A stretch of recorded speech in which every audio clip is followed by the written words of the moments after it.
Hello everyone! You must be knowing that learning the concepts of a coding language is not enough to crack an interview. It obviously needs a lot of practice to understand it thoroughly. Practically creating something of your own using that language and working around it makes you super confident as well as gives you a boost to work on more projects. Keeping this fact in mind, we here at Great Learning came up with a project on building a e-commerce website using HTML and CSS, so that you will be able to understand how you can start with the project from scratch and how you can take it further till the end. It will be really good if you can do this project simultaneously watching this video, so that it will save your time and you can learn a lot within the next 1 to 2 hours. So without wasting much time, let's begin with this video on building an e-commerce website using HTML and CSS.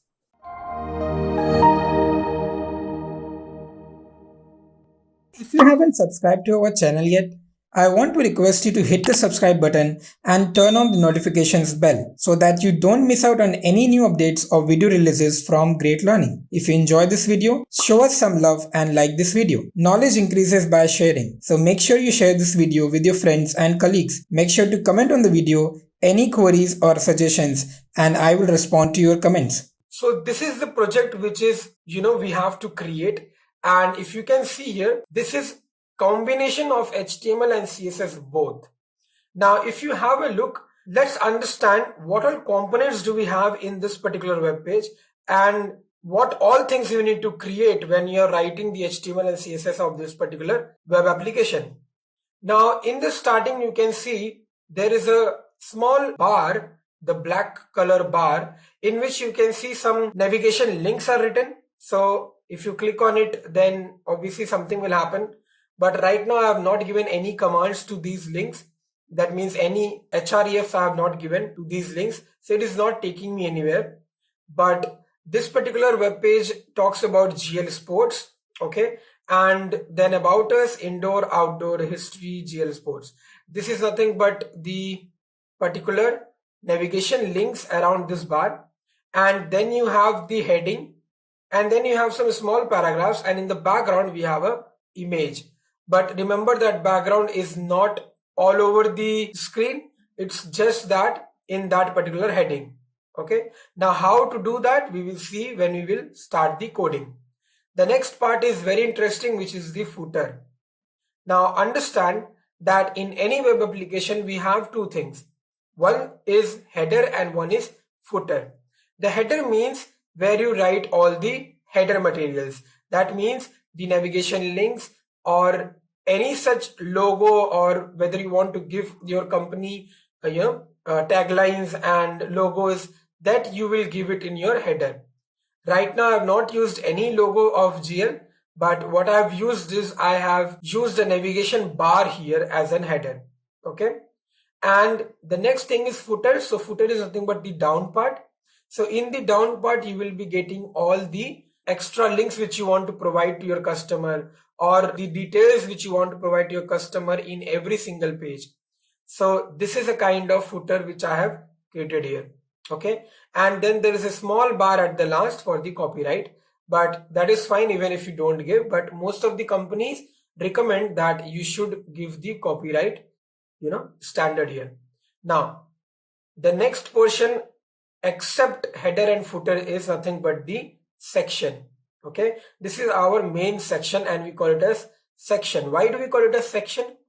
Because like this, the image which you can see, like this section, we can create so many other sections in our web page, right? Like suppose when you click on GL sports, you can see in the web link that hash showcase is coming, right? Now why this hash showcase is coming? Because in the href, I have given showcase as an href, hyperlink reference. So when I'm clicking on it, that is what it is opening. That means the same page is opening again and again when I click on GL Sports. But what if I click on About Us? So what I want is when I click on About Us, it should take me to About Us page. But I have not created any About Us page, so that is why I have not linked it. But in the project, we will create 1 or 2 pages of About Us, or indoor or outdoor or history, any of it, and we will see when we click on this link then what happens. Okay, And then you'll be able to understand that for every single navigation link, you have to create a section. Section means a part of your web page where you'll be presenting something. So this is one part. The another part can be about us. The other part can be indoor. The other part can be outdoor. And the last part can be history. And after that, you have a footer. So all those sections, which is about us, indoor, outdoor, history, those all are nothing but your sections. It is called as sections. The next thing is your aside. What is aside? Now, let me first clear you that in this particular project, I have not given any aside, okay? Now, let me tell you what is aside. So in many of the web applications, you must have seen that on the side, on the left-hand side or on the right-hand side, you will see a small bar, okay? Different section will be provided on the left and the right-hand side in which some advertisements will come, or you can say some menu items you have given, or you can say some more links you have added there, right? The best example is Wikipedia. You must have seen on the right, on the left hand side, there will be a bar, right? And in between all the content will be there. So those sidebars are given by the use of aside tag, okay? So these aside tags will make sure that your all content is on the aside. Now, what I'm talking here is nothing but header, footer, section and aside are nothing but the preliminary tags used in HTML. That means it doesn't do anything. Header tag, footer tag, aside tag or section tag, these all tags doesn't do anything. It is just a container to let the user know that this is the header, that this is the section, that those are the asides. Okay, so it is just to let the user know that when he will see the code or when the developer will see the code, they will understand that where the header is written, where the section code is written, where the footer code is written and where the aside code is written. Okay, and that is what we need to make sure when you're writing a program or when you're writing a project on web development. Okay, now without wasting much time, let's start off by creating this particular project and let's see what all things do we need here. Before again going to the Sublime, I must tell you that writing an HTML of any web page is really very easy.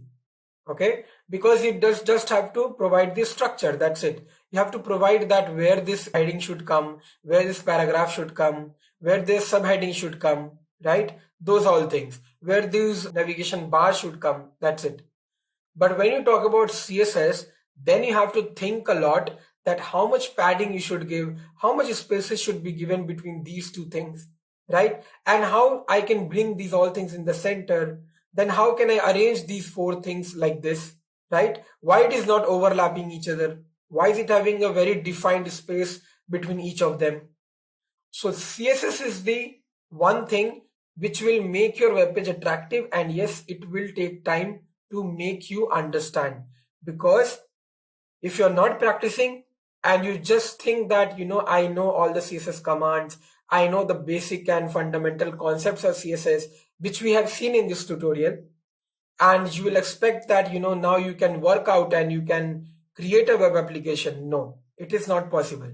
If you want to have a hands-on, or if you want to, be very frequent with CSS coding, you have to practice a lot. You have to do trial and error methods a lot. You have to analyze that if I give this much font size, then what's going to happen? If I give this much value, then what's going to happen? You need to do trial and error method in CSS many a times. Then only you will be very frequent with CSS coding. So don't think that if you're creating this project on your own, that means you're very fine with HTML, CSS, and you can create your own web application. No. So try to create 2 or 3 more projects of your own and put it in your resume or LinkedIn profiles, and try to find a job if you're a fresher on front-end development or as a front-end developer. Then inside the company, you will be getting to know how to use these things and where to use, because there you will be doing it practically and for real, right? And there will be people helping you every time. So that is why it's very important that you practice all the stuffs or the CSS too much. Okay. Now let's move to our Sublime and let's start this particular project. Before opening the Sublime, let me show you how I have managed this particular project folder. So I've created a project folder inside HTML and CSS tutorial folder, and I have kept these all things here. Okay. So HTML is there, CSS is there, and an image is there, which you can see the image also. This is the image which I have kept it there. Okay. Now understand that you will say that in the first topic you have told us that what is file and folder structure, but sir is itself not keeping all the files and folders in the place, right? I mean to say that I have not created any CSS folder and kept the CSS there, or I have not created any images folder and I kept the image there. Why? Because I am using only one CSS file and one image file, right? So I don't think that it's necessary to create another folder and increase your folder structure. Again and again you have to go inside different folders and you have to open it, right? Why to do so? Because you have only one file. So that's why I did not create any folder, so that it will be easy for me. It will be convenient for me. Now, so obviously we are not going to again create the same thing in the same folder. What we are going to do, we are going to open the Sublime and create a new file. And this I'm going to save. Let's say in HTML CSS tutorial itself, I'll create a new folder and I'll write here sample project. Okay. And in this particular folder, I have to create an HTML file. So I'm going to write here, let's say project1.html. Right. So project1.html is done. And also I'll be creating a new file again and save it in the form of CSS, because see, when you're working with HTML, it's not important that you should first work with HTML and completing HTML, after that you're moving into CSS.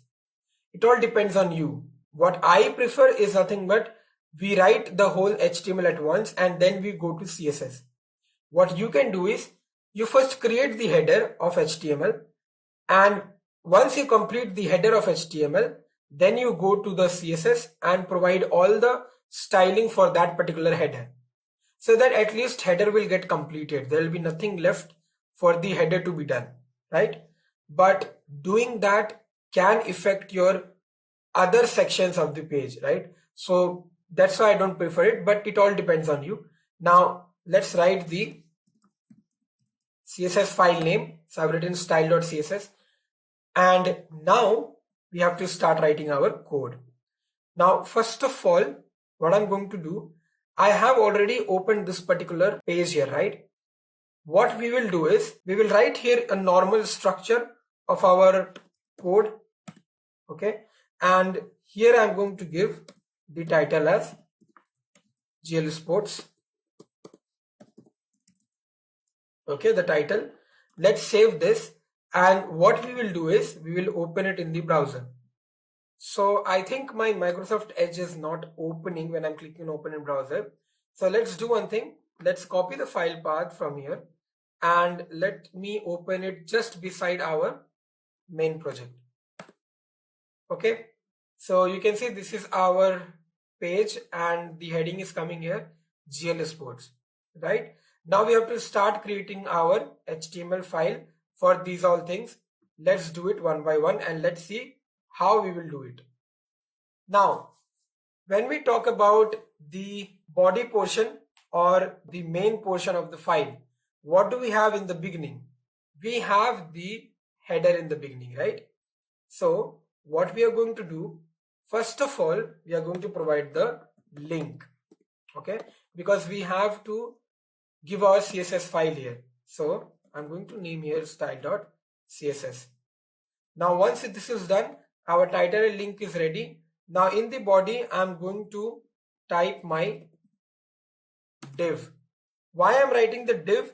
Because I want to actually give header a particular container. You can see this particular black color bar is nothing but a container, okay, inside which 5 or 6 things are written, correct?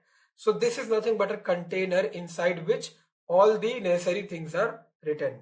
What I'm going to do here, I'm going to give a div, and to this div I'm going to give an ID. Why I'm giving an ID?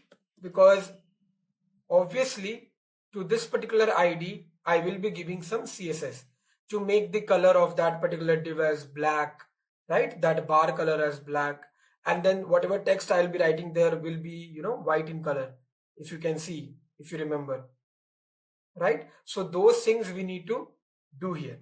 So I'm going to just close this particular tag here, and now I hope you remember that I told you that header, footer, aside, and section are these all are tags. So I'm using this tag, header tag, okay, to make the user understand that from here the header is starting. Okay. Once the user knows the header is starting from here, inside the header, what should I have? I should have the nav tag. Nav tag is also a container for all the navigation links. Okay, so the user will get to know that inside the header container, the user is putting the navigation links inside it. Okay, so this navigation links I'll give a class. Okay, let's say a random CF I'm giving. That's a class which I'm giving here. Now inside this I'm giving a unordered list. Why I'm giving an unordered list? Understand, this unordered list will come line by line, right? Like GL Sports, then here about us, then here indoor, then outdoor, then history, then GL Sports. Correct? This is how UL will look like. But in my project, it is not the same. It is in a horizontal way, right?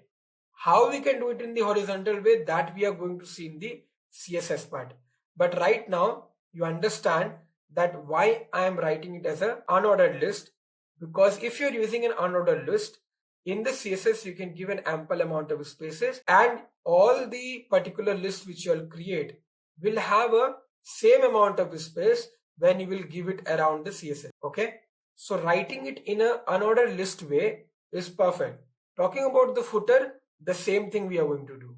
We are going to use the unordered list only because the spacing will be done very definite. Okay, now after the UL, in this particular also I'll be creating a class and I'll be naming it as CF. I will tell you why I'm creating these classes and ID, and now I'm going to do an li.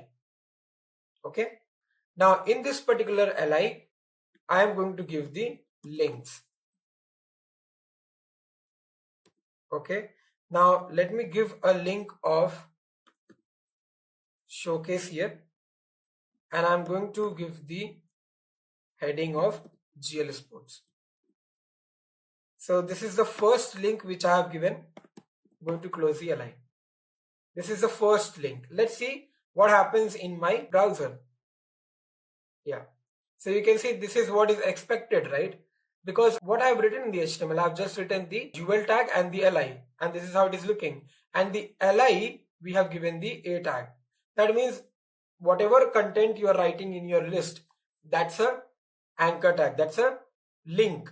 So it is coming as in the form of a link. Perfect. Now what next? Understand that why I have given here hash showcase when I'm writing href. I hope you remember that when I said when I'm clicking on GL Sports, you can see here when I click on GL Sports, in the link, in the URL, you can see hash showcase is coming, right? Why is it coming, sir? Because in the href I have written hash showcase. Same thing is happening here. In the href I have written hash showcase. Now when I will click on that particular link, hash showcase should come. When I click on this link, hash showcase is coming. What is the meaning of this?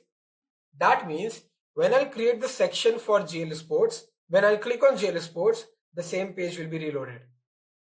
Okay, when I'm clicking on GL Sports, the same thing is opening, right? When I'll click on About Us, it should take me to About Us. That we will see later on. You can see here hash About Us is coming, but the page is not changing because I've not created any page. But we will create the page right now and I'll show you how to do it. So this is done. Now like that, we have to create so many other links, right? So let's create that.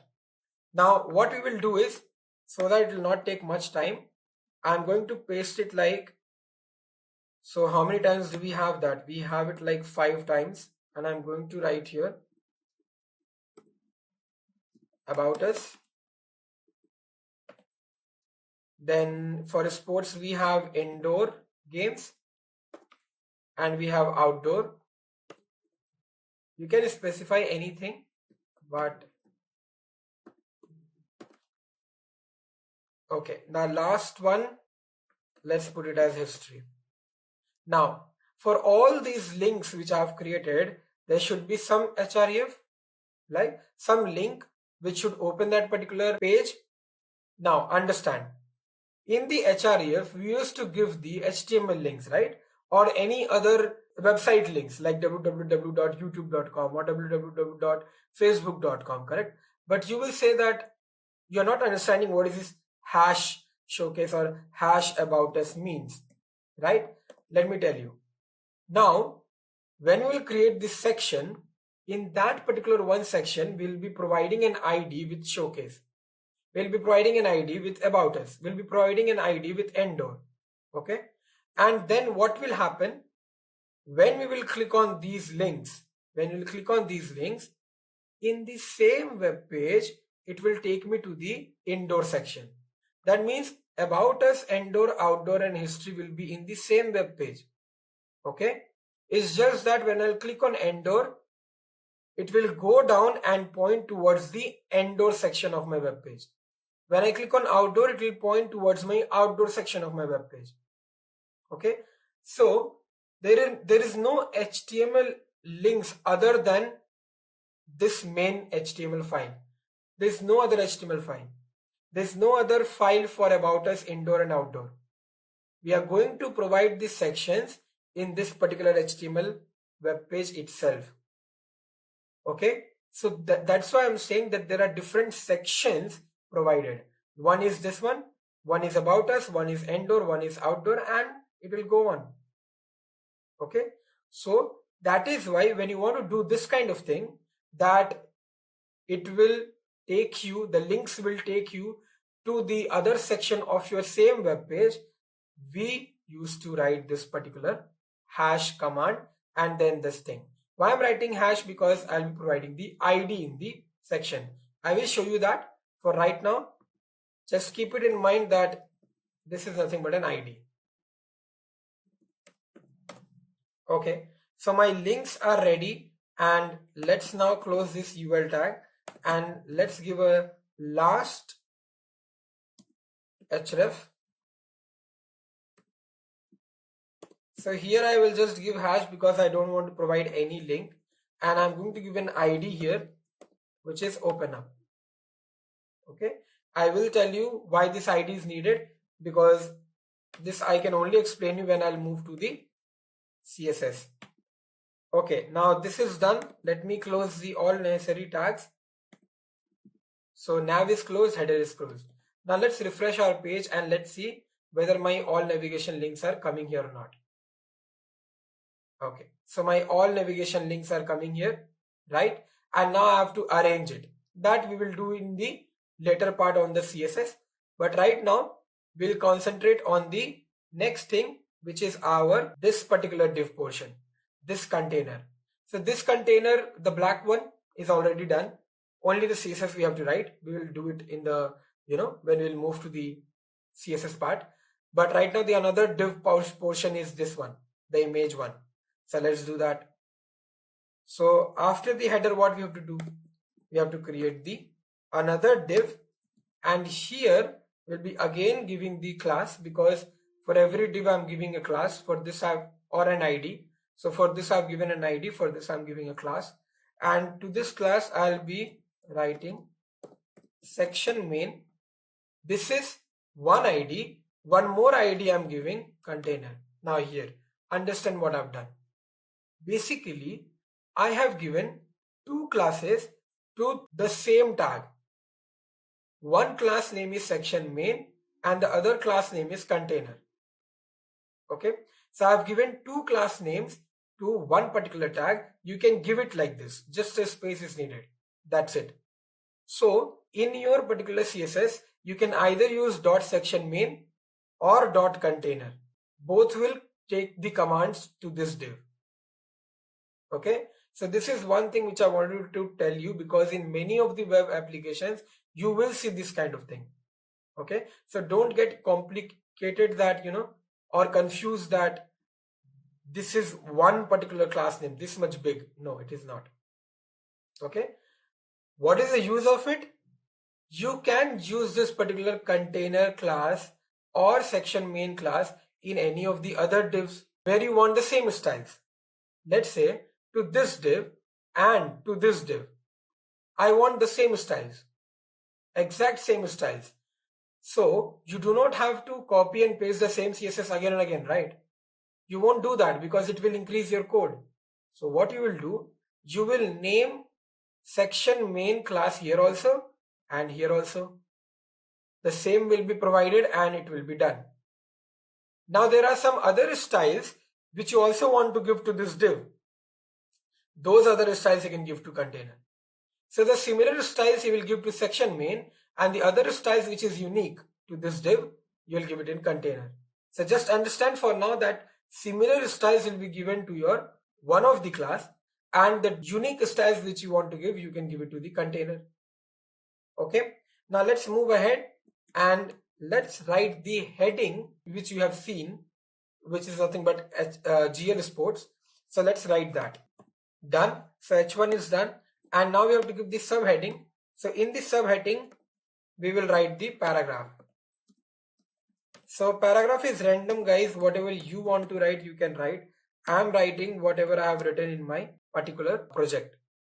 So your best place to visualize and enjoy playing different sports. Okay, so this is my heading. Let's see how it is looking in the web page. As expected, H1 looks like this and H2 looks like this. Now you can see that till now we have only done this much, which is only the HTML, right? We are not expecting that it should come like this, correct? But we will do it slowly. We will see how we can do that. After H2 we have the paragraph.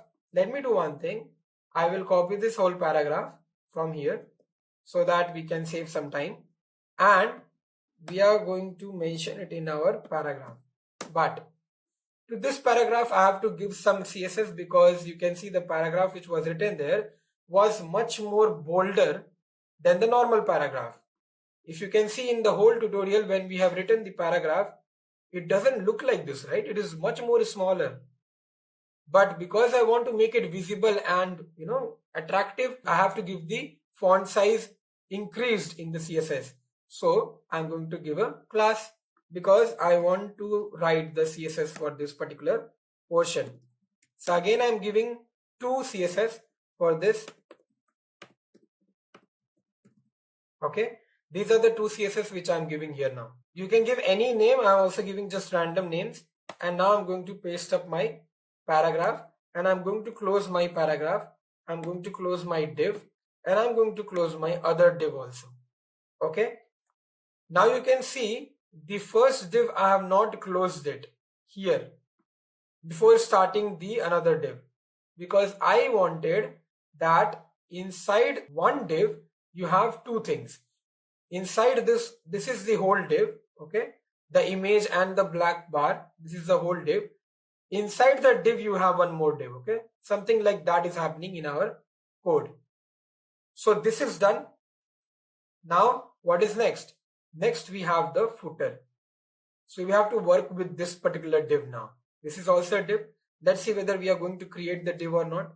So after this div, what we have to do is we have to create the footer, and here we need to write the div again, one particular div we have created, and to this div I am going to write the container class. You can see here container class I have also given here, and I have also given here. Why? Because there are some styles which is common to this div and to this div also. That is why I have written it here. Okay, and in the section main there will be unique styles which will be only for this div, and I'll not use this section main anywhere else. okay, because this section main is unique to only this div. I hope you are understanding what I'm saying.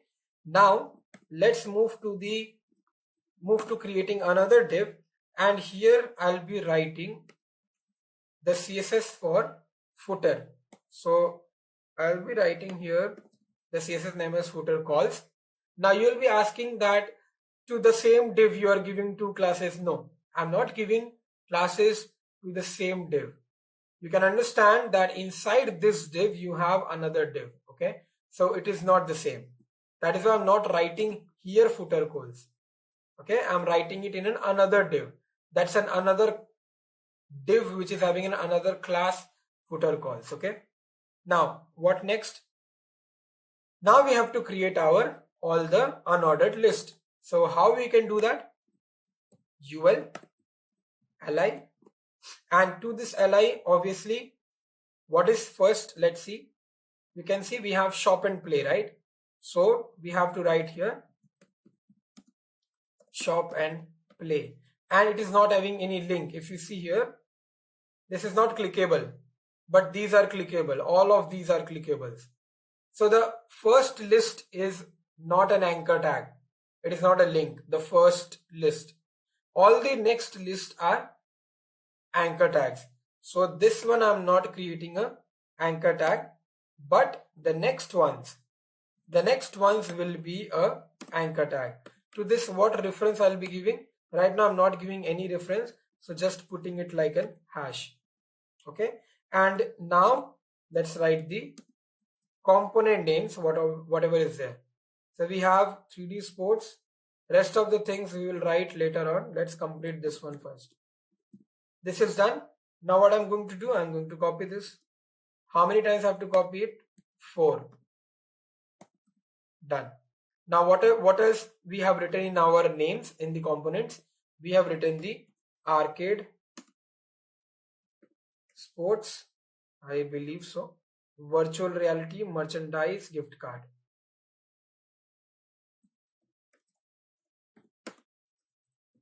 Virtual reality, merchandise, and gift cards. Okay, so all my list is now completed from the footer portion. That means only the first column we have written. Now we have to write the second column. For that, what we can do, obviously saving the time. So copy this. Just after this, paste it and change the content whatever is written. Okay, so we have GL Sports Store. Let's write here GL Sports Store. The next one, find a store. The next one is today at GL Sports. Next one is sports camp. The next one is entertainment. And the next one is order sports items. So I hope you are understanding what is happening here. We are creating these 4 columns one by one, right? Right now it will not look like a column because it is just a normal list. So this is how it is looking, okay? I'll create the more 2, okay? And then we will move out to our next portion. Let's see what is the next thing. So, okay, this is already copied. So I'm going to just paste it once more. And this is done. So we have created our 4 columns. Changing of names will be done. Let's not waste time and let's change the names and let me come back, right? So now we are done with all our list and everything. So you can see here we have all our 4 columns, whatever we wanted to create, and we have changed the names of all of them. So let's go back to our browser and let's see how is it looking. So if you can reload the page, you can find out that all the names are different and all my 4 columns are created. Now have a look that whether we have completed our structure or not. If you can look in this particular web page, Our structure is what? Our designing is what? Our designing is nothing but the content whichever you're writing. So the navigation content is nothing but these links. Then we have the heading, subheading, paragraph, and all these footer components, right? Do we have all of it? We have the links, we have the heading, we have the subheading, we have the paragraph, we have all the footer links. Yes, we have it. And the last part is this copyright thing that is only left, which we will write now. And I think then HTML is done, because that is all about the design and structure of a web page. So design and structure of a web page will be completed. Now whatever will be done is nothing but to make our web page attractive. I hope now you will understand, and you are understanding that why CSS is very important, right? You can see that this is only given me the HTML part, and it is not at all attractive, not at all self-explanatory, and I can't even recognize what kind of web page is this. Sometimes you must have seen that when you're opening a Facebook login page, it comes like this, right? It doesn't come in a proper way, but it comes like this. It loads like this, right?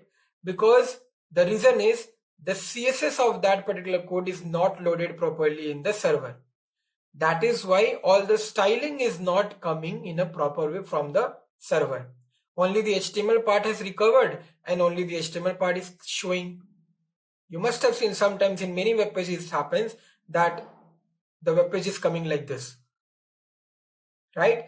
So this is what is all about your HTML and CSS and why is it important. Okay, now let's go back to this and let's see what is here. We have copyright 2021 great learning, but the problem is, what is this particular symbol? This is not @ this is something else. How can we give that, right? Let's see how can we do that. So we have written all our complete 4 columns. We should close some things.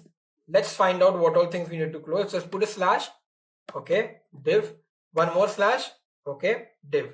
So 2 of our divs which was opened here is now closed. Now what we have to do, we have to write that copyright thing. So what we are going to do here is, we are going to create a different div, because if you look here, this is having another container which is gray in color, right? This is kind of another container which is gray in color. So don't you think we should create another div? So we are creating another div, and to this we'll give a class. We'll write the class name as footer bottom, because it comes inside footer but it is in the bottom part. I'm just giving a random class name for self-explanation, but you can give any name whatever you want. This is done, and here I'm going to write the statement copyright. After that copyright there was a symbol, but in my keyboard I don't have that symbol. So how can I give that symbol in HTML? You give the and then you write copy, then semicolon. Once it becomes in purple in color, you will understand that this is doing something. What it does, let's see. So I'm writing only this much and showing you in our web page whether that symbol is coming or not. I don't know if you can see it. Let me zoom in and you can see that symbol is coming here, right? So this is how you can give those particular symbols. And not only this, but there are so many other kind of, and commands which you can use to give such particular symbols. Okay, check it out in Google and find out that what all other symbols do we have around like this. Okay, right now let's complete our sentence. So we have 2021 and then great learning. Perfect. So I think this is done. Now let's close the div and close the footer, right? So this all thing is done from the HTML part, and you can see it's not a very big code. It's just necessary things we have written, whatever we require in our web page. So should we go and start our CSS? Yes, surely we will start now. Now, this from now, when we are starting the CSS, it's very important for you guys to understand each one of the codes, whatever we'll be writing one by one. First of all, if you look into your HTML, You have to always compare your HTML with your web page. That which component or which tag have you used. Like suppose I've written this body here, right? So I know that my body contains my whole web page, right? And I want to change the font family of this particular web page. That means how is it written here? It's not very attractive, okay? It is not looking very good to me. So what I can do, we'll give the body and we will write here the font family. For the font family, I'll be giving here PT Sans, which is nothing but a kind of a font family, and comma I'll be giving sans serif. Why am I writing sans serif? Because I want it in the normal way. I don't want that there should be a line at the end of all the characters. I hope you are understanding what I'm saying. Let's reload my page. Look at the text if anything is changing. Yes, the text did change, right? It became more bigger, and the font family which I'm using is PT Sans. So it is converted the whole body into PT Sans. If you have not seen, go back to the video and see it. You will observe the change. Now, what next? So here I'm going to give a background color. Okay. Now, there are so many background colors in the HTML, right? So which background color I should choose? What I'll do, I'll go to my HTML color codes the same way how I have told you. I'll go to my HTML color codes and I know one of the value of my hexadecimal, which is there here 252529, which is giving me a black color if you see, right?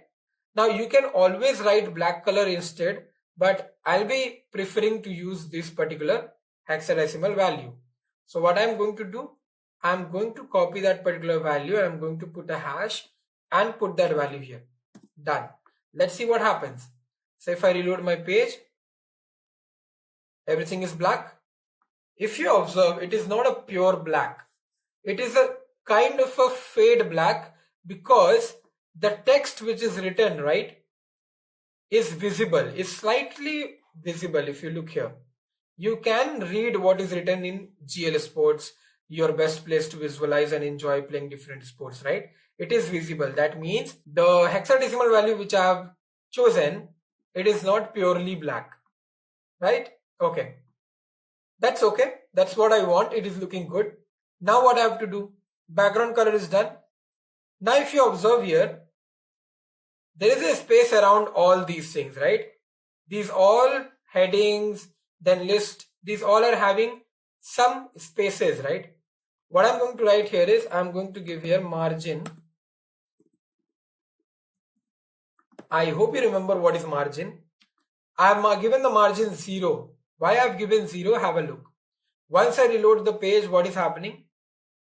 You can see the space which was given above, it's gone now, right? It moved a little bit above, and all the spaces which was there beside the heading, if you can't see it, let me do it again once.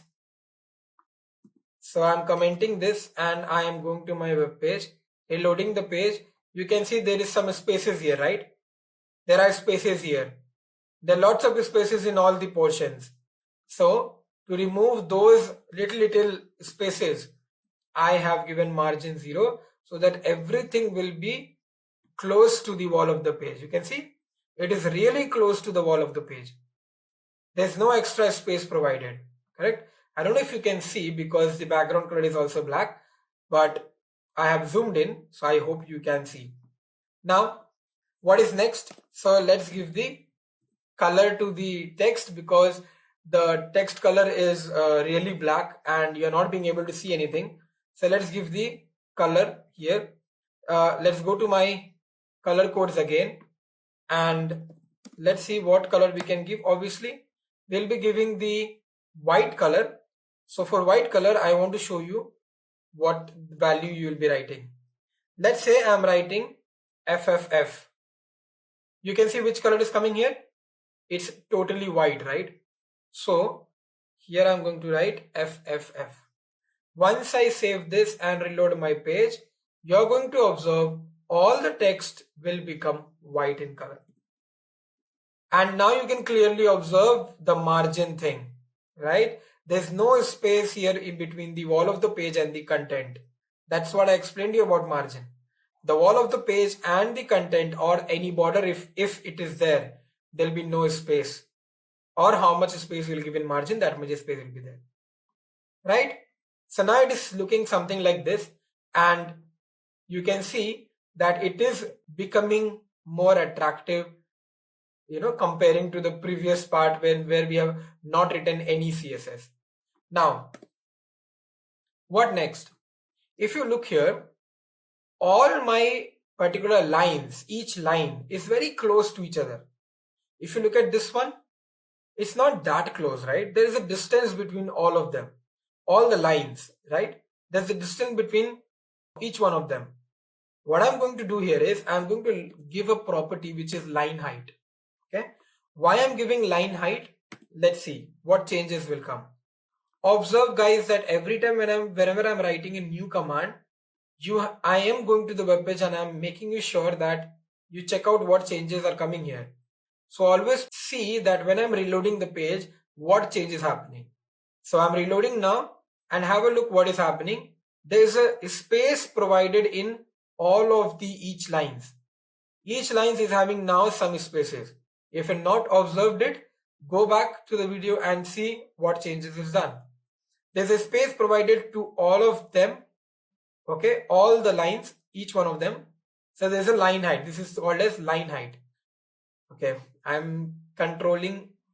Don't do Control S every time in your web page. Otherwise, it will ask you to save the file. It's a habit now for me, so I'm always clicking on Control S. Okay, now my body CSS is done. It's looking fine.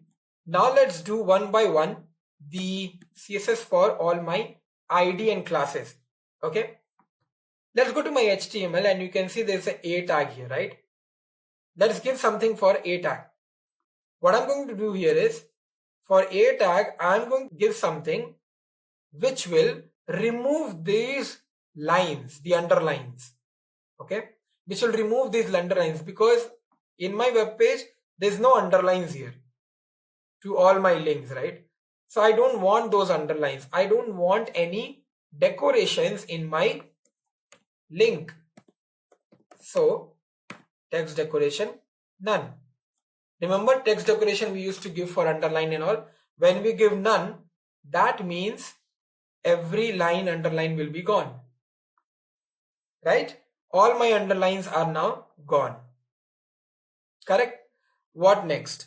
Here I am going to give a color to all my anchor tags. The color which I am choosing is, I'll show you. Let me open the HTML color codes and let's keep it open only because we need it for some time. So here what I'm going to type is, I'm going to type here C. Now you can see what kind of color is this, right? Okay, this is not the color. This is the color. Okay, a kind of slightly gray color. If you look here, all the links which is written here, okay, if I zoom in, all the links which is written here, it's in something kind of a gray color, right? It's kind of a something in gray color. You can see all the links because above black, if you're putting a gray color or a white color, it's really good. It will look nice, correct? So that's the thing which we are going to do. So CCC will give me the same thing which I want. So here I'm going to write, okay, even if you write like this, that is also fine. Perfect. This is done. Now let's reload my page and let's see whether there's a color coming to my thing or not. Yes, the same color is coming. And now is the time you can see that my web page is looking the same. Okay, only that image and all these things, all these links should come side by side. Only that thing we need to do. Other than that, everything is done. The color and everything. So now you can see how much change is coming when you're writing just a normal CSS. I have not written a very fancy CSS code, correct? Just a normal properties and values I have used here. Now, what next? Let's move to our first ID, which is showcase. That means that particular div, the first div. So I'm going to write here showcase. Please remember to check always what is the name of the ID you're giving. Check out whether you have a capital letter or not. Okay, it is fine for me. Now let's understand what we are going to do here. Now is the time that we will be writing a lot of code. So understand one by one what I'm doing. First of all, I'll be using the margin and I'll be giving 0 so that my all div elements is not having any margin. If I reload my page, you can see I'm making sure that all my things don't having any spaces. Similarly, I'll give padding also because I don't want any space in any corner of my page. So I'm giving here padding also.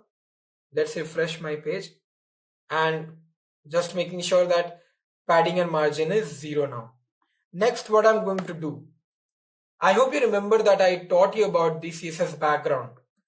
So for CSS background, we use the background URL to give my image, right?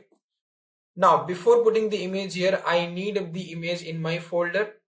So what I'm going to do, I'm going to take this wallpaper.jpg from here to my sample project folder. I'll keep it here. Okay, wallpaper.jpg is my file name. So what I'm going to do, I'm going to write here wallpaper.jpg.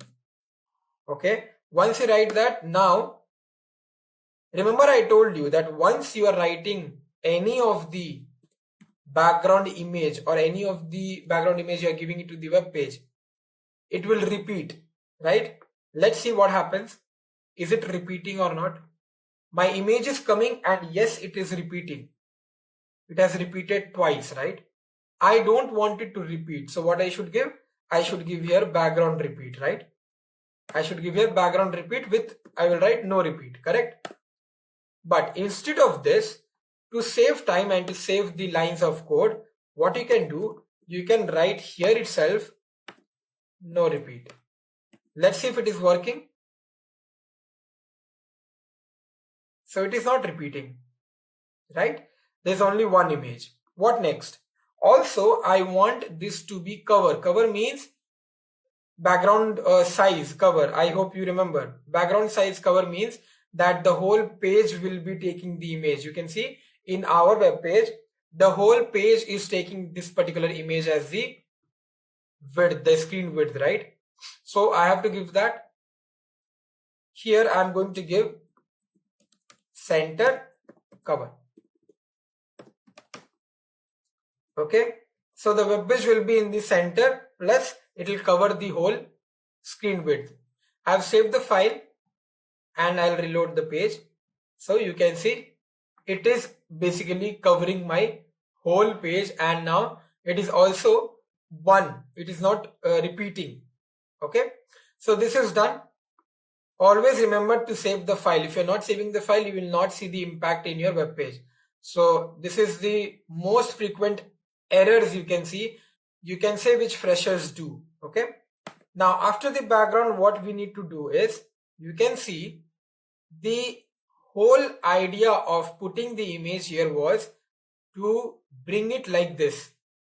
But we can't actually see that that is happening, right? It is more of a very small kind of image, which is just covering the half of the screen width, right? It is not properly coming like this. What we can do here now is we can give the width. The width I'll be giving here is 100%. And let's see what happens. So if I go to my page, if I reload, this is now the image is taking the 100%, okay? The whole screen width. The next what I'm going to do, I'm going to write the height. Now understand what I'm going to use here. I'm going to use 100 VH. Now what is this VH? VH means viewport height. Remember that in this particular CSS, whatever codes I'll be writing, I'll not be using one measurement. That means I'll not be using only pixel or only percentage or only EM, right?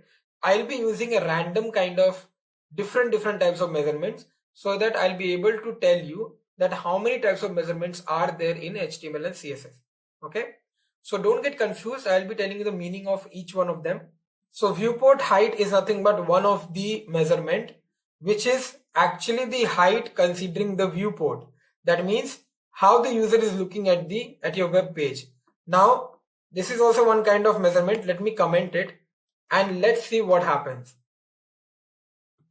So if you look here, now my image is taking the actual height. If you look at your page, the actual web page is this. The height of the image is really proper here, and now here also it is very proper. Because I've used the viewport height, now my image is little bit, bigger than the previous one, and it is covering the most of the portion of my web page. I hope you're understanding this.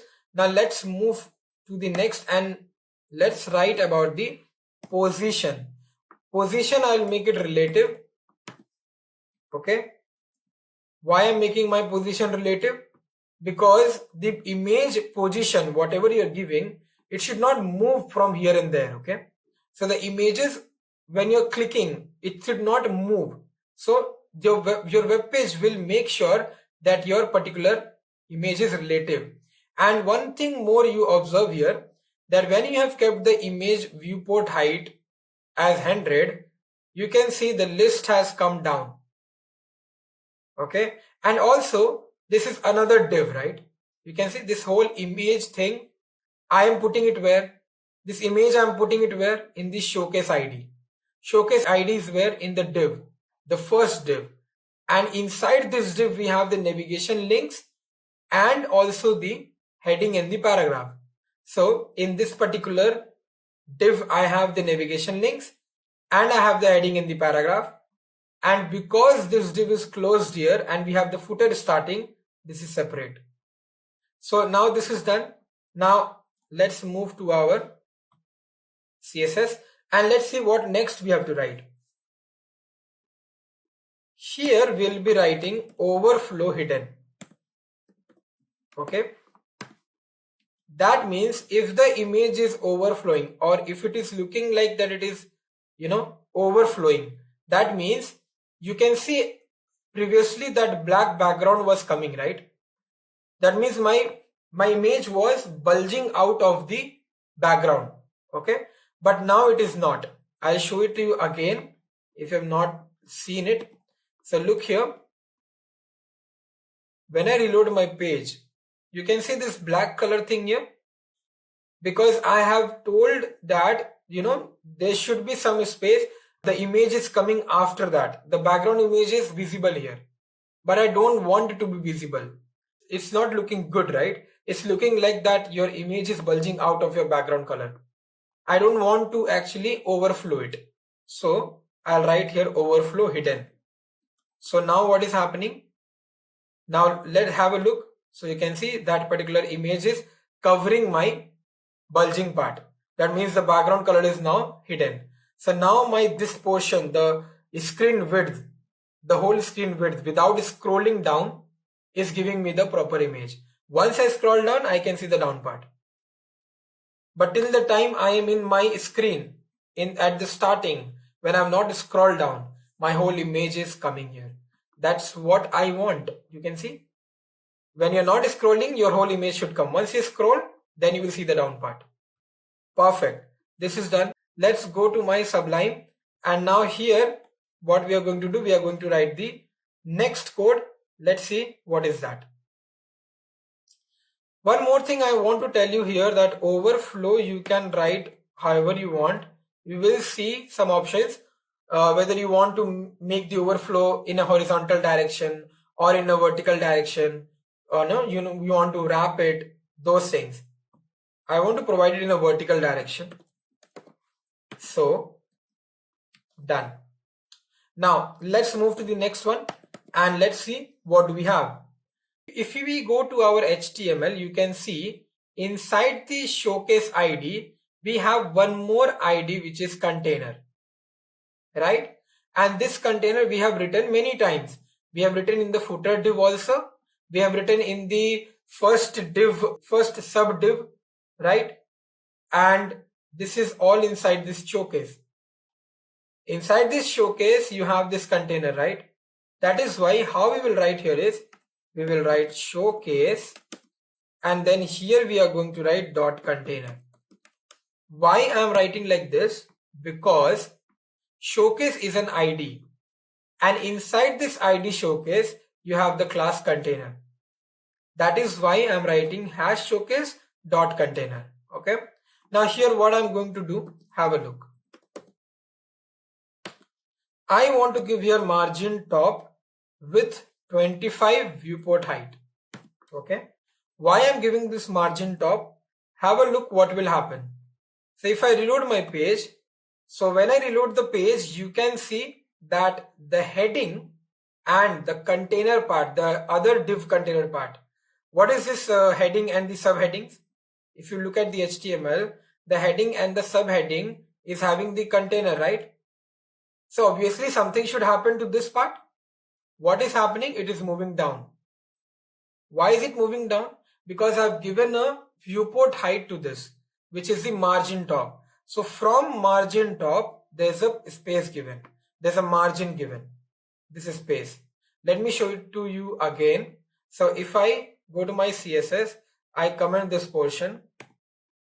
Okay. And I go to my and reload this. You can see there is no space here, right? But once I give that margin, there's a space coming. That's why we are writing there margin top 25 VH. Okay. Viewport height. This is viewport height. Now, next. So for container also we have given the viewport height. Now let's move to our next code and let's see what is there. Now in our showcase, in the HTML, in our showcase, we have some things which is H1 and H2. And as I have mentioned that H1 and H2 is not looking the same, right? If you look here, H1 is really very big and H2 is also really very big. Paragraph is also really very big. It is not that small. How we can change that? Let's do it. So let's go to our CSS, and here what we are going to write is, we are going to mention the hash showcase. Everything is inside showcase, right? This H1 and H2. So hash showcase H1, I'm going to give the font size for sure because I want to increase the font size of my sentences. So font size I'm going to give here for REM. Again, what is this REM, right? REM is nothing but root elements font size. Remember that these kind of REM measurements are always given to font size. Okay.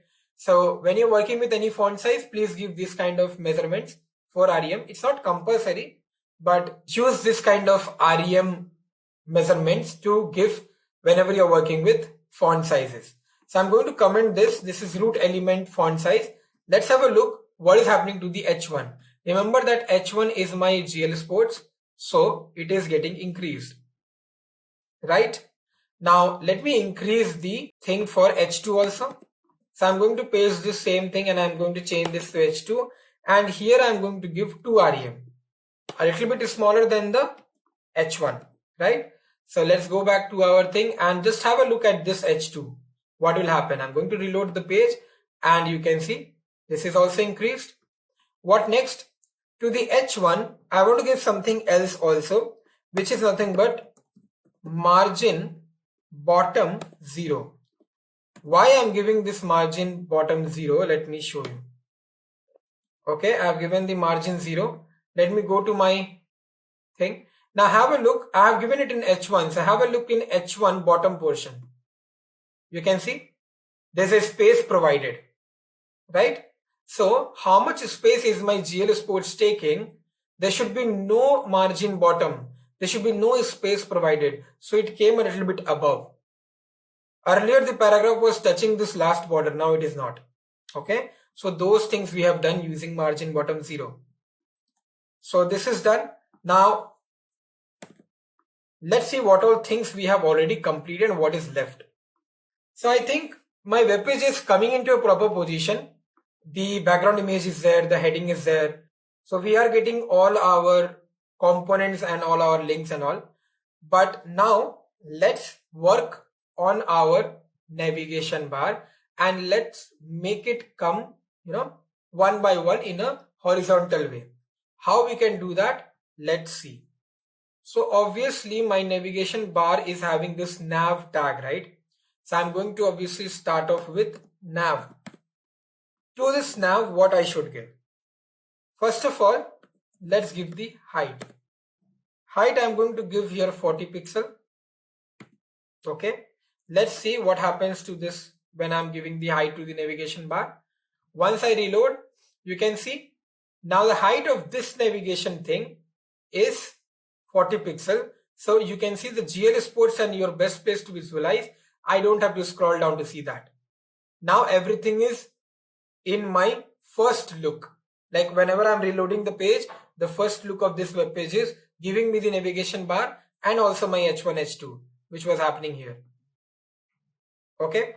Now let's again go back. Height is already given. Now I'm going to give the width. Width I'm going to give 100% because I want to take the whole width of my screen for this particular navigation bar. Right now nothing will happen because it is taking width 100%, then also it can't be able to show you because my links are not in a horizontal state, it is vertical. So you won't be able to see whether the width is 100% or not. But I'll tell you why we have written width 100%, because the next course which we will write will be totally dependent on this width. So next I'm going to give a background color, which is obviously the same color which I've given here, I believe, which is, let me check out in our HTML color codes whether it is the same color or not.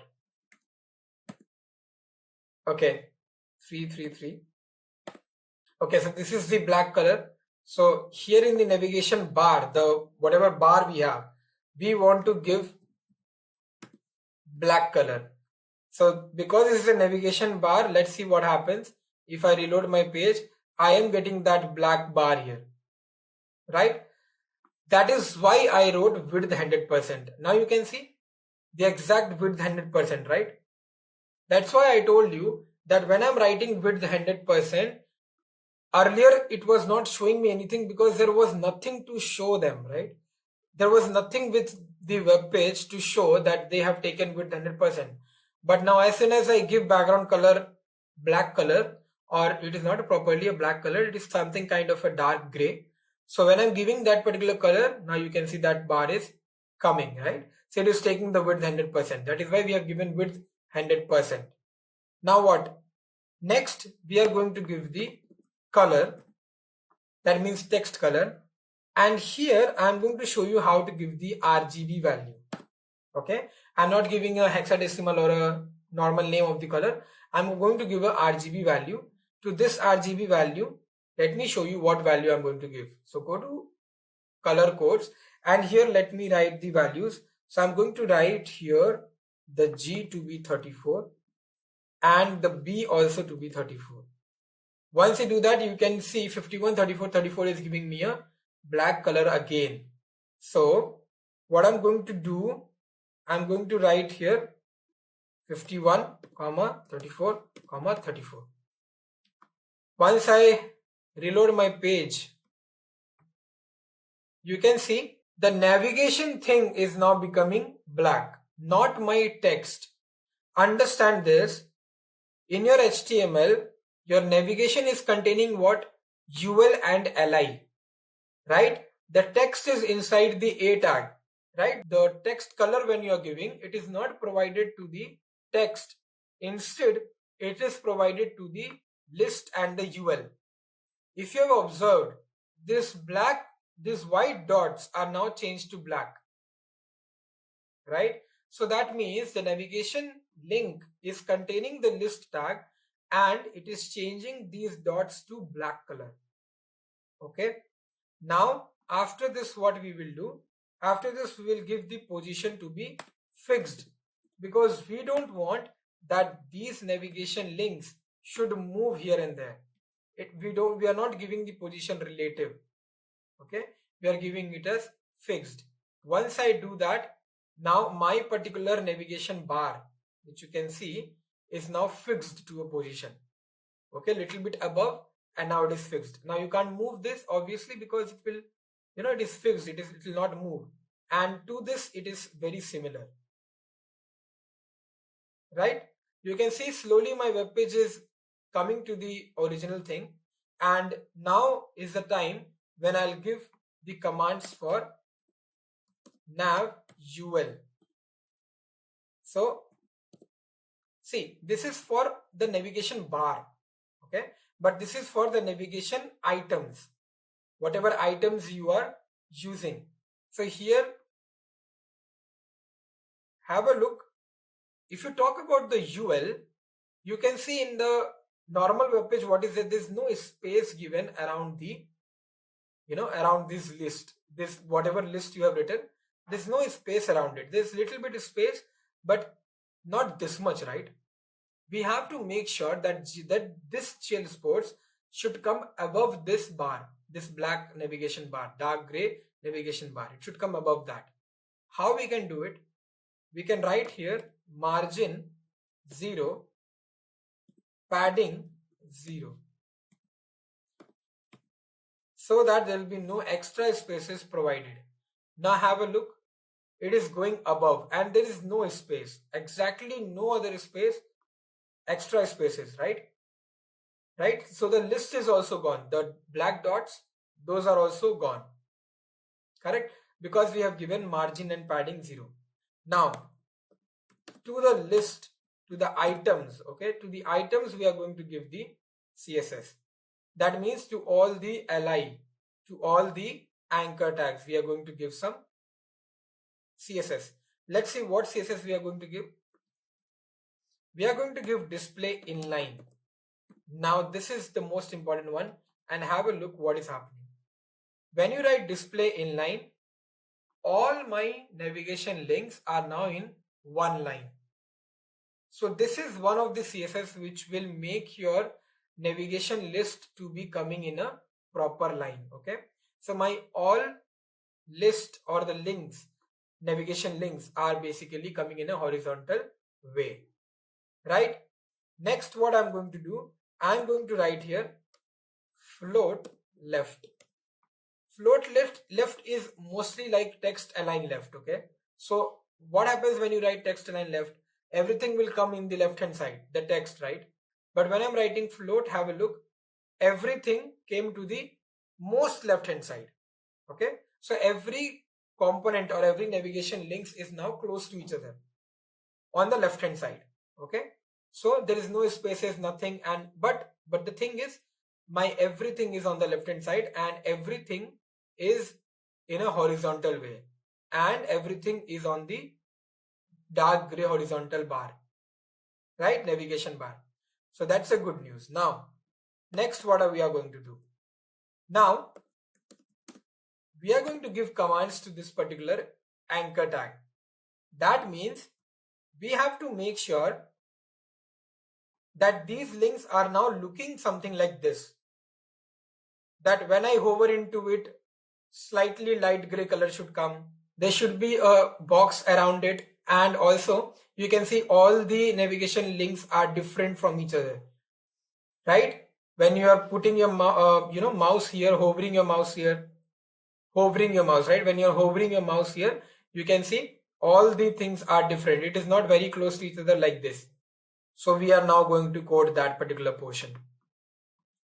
So to this A tag, what things we are going to give? We are going to first give the display as inline block, not inline, but inline block.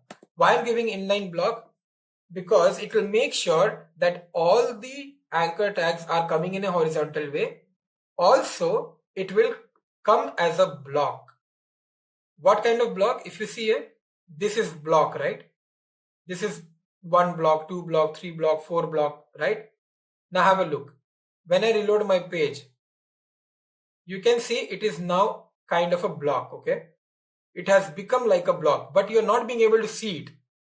It is now a block, but you're not being able to see it because we have not given an other color to it. We are not have given the hover effect to it. So whenever I'm putting the mouse, nothing is happening because we have not given the hover effect. But now this is an inline block, okay? Now next what we are going to do is we are going to give the width. To the width I will give here 100 pixel. Let's see what happens. So because now it is a block, you can see every block is now having a width of 100 pixel. Every block, that means block means what? A kind of a container, right? All the containers are having a width of 100 pixel, and that is what is giving me this space. So you can understand the idea that till the time it was not looking like a block, till the time I did not make it as a block, I did not give the width, because then separation will not be equal, right? Separation will not be equal. Let's suppose if I comment this particular section and I've just given width 100 pixel. Let's see what happens. You can see, because it is not a block, the width thing is not coming here, because there's no separation, there is no such thing which I have given here. Take an example of a train, right? The train is having different bogies. When it is having different bogies, containments, then only you can see separation is there, right? D4, D5, D5, D6, D7, all the different containments are there, correct? And there is a separation. That's what we are doing here. We are creating blocks on all of these navigation links, and then we are providing the width to it. Perfect. So now it is looking like my main web page, but still there are so many things to do, because you can see these all links are not in the center. These all links are not in the center. Why? So let's work on that. Here what we are going to give, we are going to give text align center. Okay, let's give text align center. Let's save this and let's reload my page. Once I reload my page, you can observe that now it is coming in the center. What next? Let's quickly do some of the things. Let's say text decoration. Text decoration, I don't want to give anything, so let's say none. So all the dots which is there, it will get removed. And now next what we are going to do is we are going to give the padding, and here the padding I'll give 10 px and 0. Now understand, if you remember, for the padding I have told you 10 px and 0. If you are giving only two values, then it is nothing but top bottom 10 px, left and right is 0, right? This is what I have explained you. So when you're writing only two values, it is nothing but top bottom, and then you have the value of left and right, right? That is what we are doing here. Basically we are writing 10 pixel padding from top and bottom, so that it will come in the center. Have a look. When I've given that particular thing, now from top and bottom padding is coming, so now all my things are coming in the center.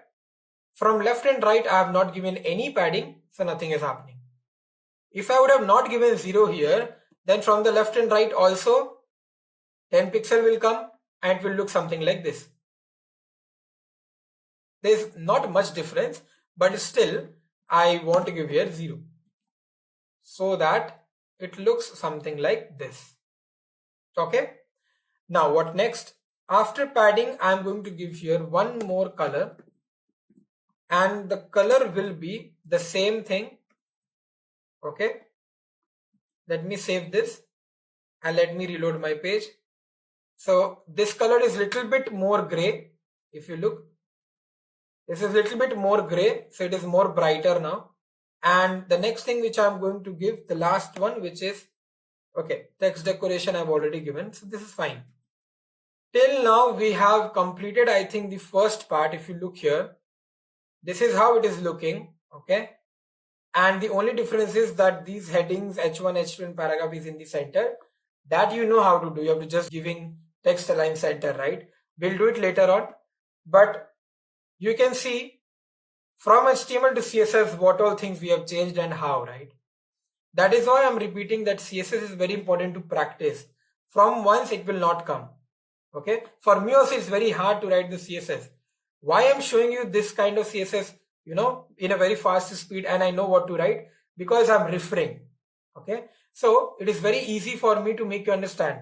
If I'll start creating my own CSS or writing it my own, I will properly blunder, right?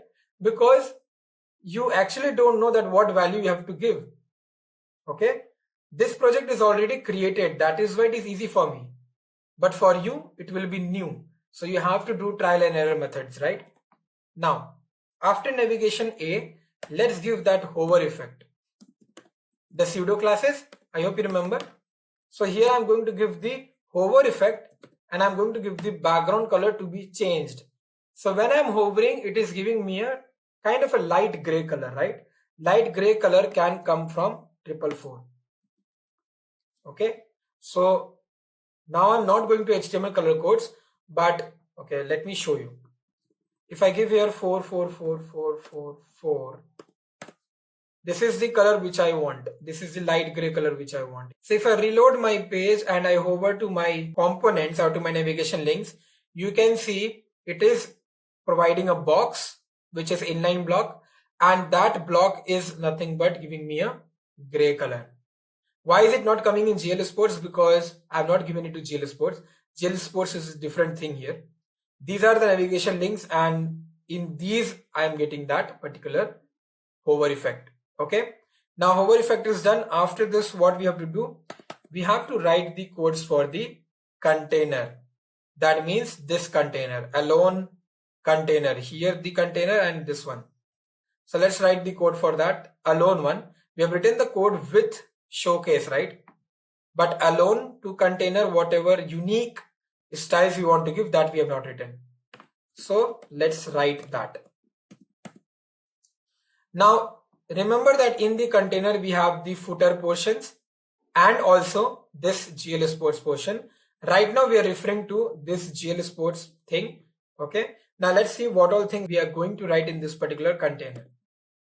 First of all, we are going to write the maximum width, and here I'm going to give 1180 pixel. Okay, why am I giving 1180 pixel? Have a look. If I reload my page and if I scroll down, the maximum width which is coming around this particular web page is 1180 pixel. So the whole screen width is 1180 pixel. I'm just fixing that as maximum width. Why I'm doing that? Because when I shift these headings and all in the center, then the computer or the browser, actually not the computer, the browser should know that what is the maximum width given by the user. So I have given this maximum width. Now I can make my H1, H2 and all the paragraphs come in the center. Once I have specified the maximum width, now this whole thing will come in the center. Okay, now it's properly in the center, if you can see, right? And now is the time. What we will do is we will give the margin also, so that there will be a very descriptive space around the H1, H2 and the paragraph. So I'm going to give here the margin as auto. Okay, 0 means 0 pixel and auto means it will automatically do the margin. So you can see this space in this space on the side is quite equal, right? Earlier it was not, but now it is. Okay, now what next? After margin auto, I'm going to give the padding also, so that padding will also do its magic. So here I'm going to give the padding as 0 and 3 rem. What is rem? Root element font size, correct? So let's see what this does. Remember that root element font size, I told you to use it with font. So once I reload the page, you can see padding is done all around, and the same padding and margin is also happening around the container which is in the footer, right? So the padding and margin is also getting provided to our footer which is down. Okay, so this is what is your dot container code for padding and margin and everything. Now is the time when I have to write the codes for the footer, because that's the only thing which is left in our web page, correct? So let's begin with that. Before that, if you see, we have written to this paragraph lead, right? And why we have written here lead? If you look here, if I compare my main web page with this one, you look here, this H1 and H2 is perfectly fine, but the paragraph is little bit much bigger, right? And I have not written any code for that. So what I'm going to do to this lead, because this lead is a class of paragraph, I'm going to use this lead and give a font size to it. What font size I'm going to give here is, I'm going to give here 1.3 rem, which is root element font size. Let me go back, refresh my page, look at the paragraph, and the size has got increased. The size is now 1.3 rem, and I think this portion is completed. My div id equal to showcase, this is now completed, right? So we have understood how to do this. Now we'll work on the footer and we'll see how we can work on it. Okay. So coming to the footer, it's very important to understand that we will use here the same thing which we have used in our navigation links, right? Because the same thing we want here also. But let's start off with footer and the first ID or the class whatever we have given.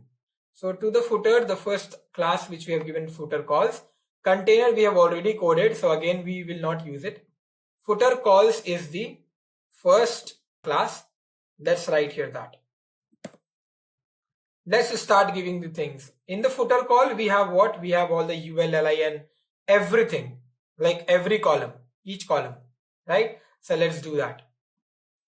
So for the footer columns, what all things we'll get? Now understand, in CSS, we have a concept of grid system, okay? So now grid, what happens?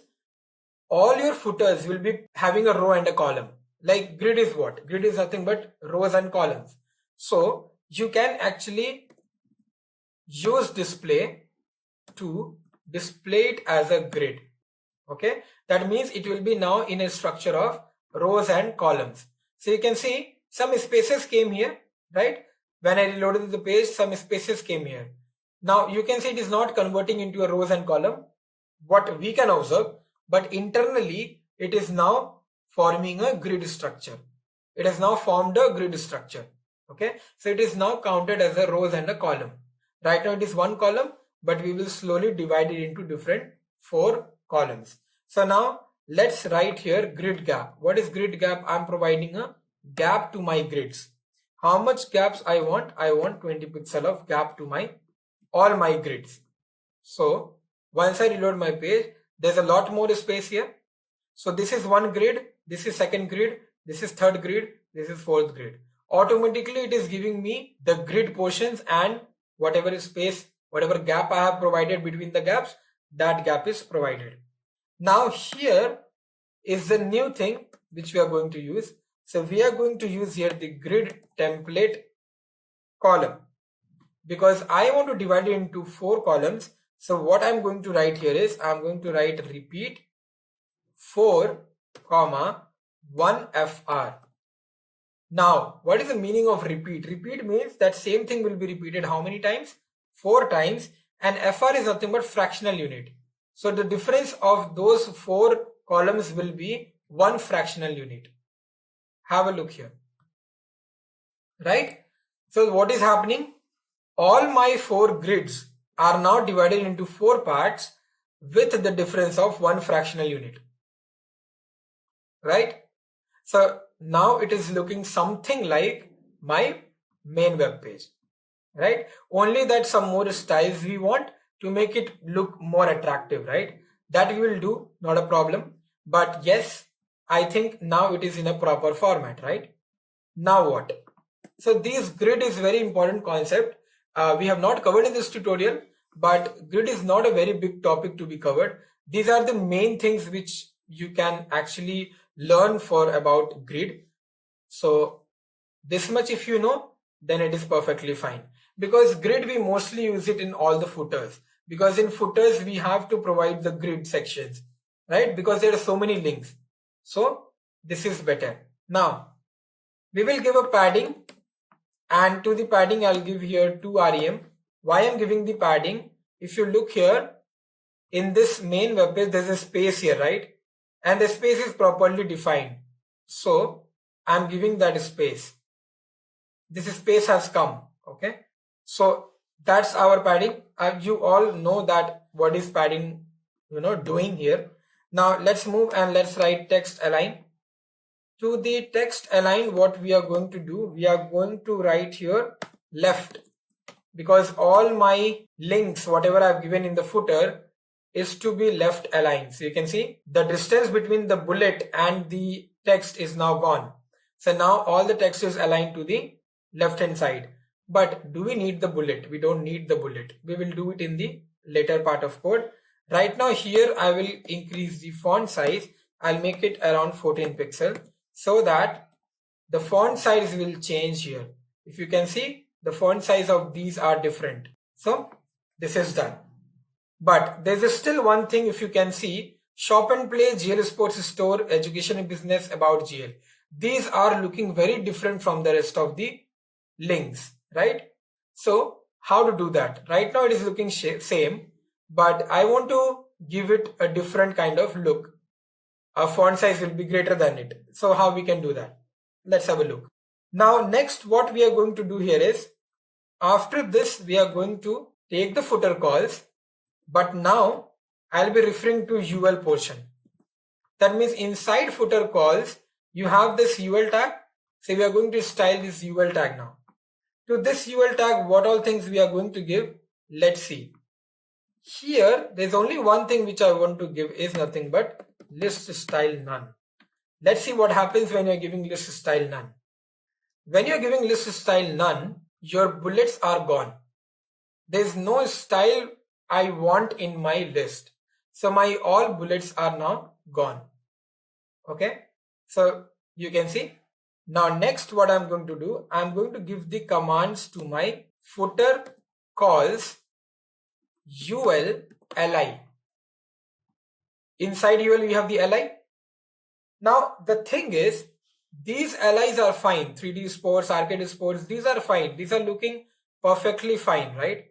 These I don't want to change anything. I want to give changes on the first element of my list, which is shop and play, GL sports store, education and business, about GL. To these I want to change something. So to refer to that, we have to use what? You must have understood, we have to use first child, because after UL, the first LI is called as the first child. 3D sports will be the second child, right? So like that, this is my first child and I want my CSS to be provided in this first child. So I'm writing here first child, and now I'll be writing here the font size, because that font size I want a little bit bigger, right? So I will give here 1.2 rem. Now all my first list of all the columns will be much bigger. Okay. So we have an underline in each of the first child, right? How to give this underline? Yes, you are right. We have to use the border.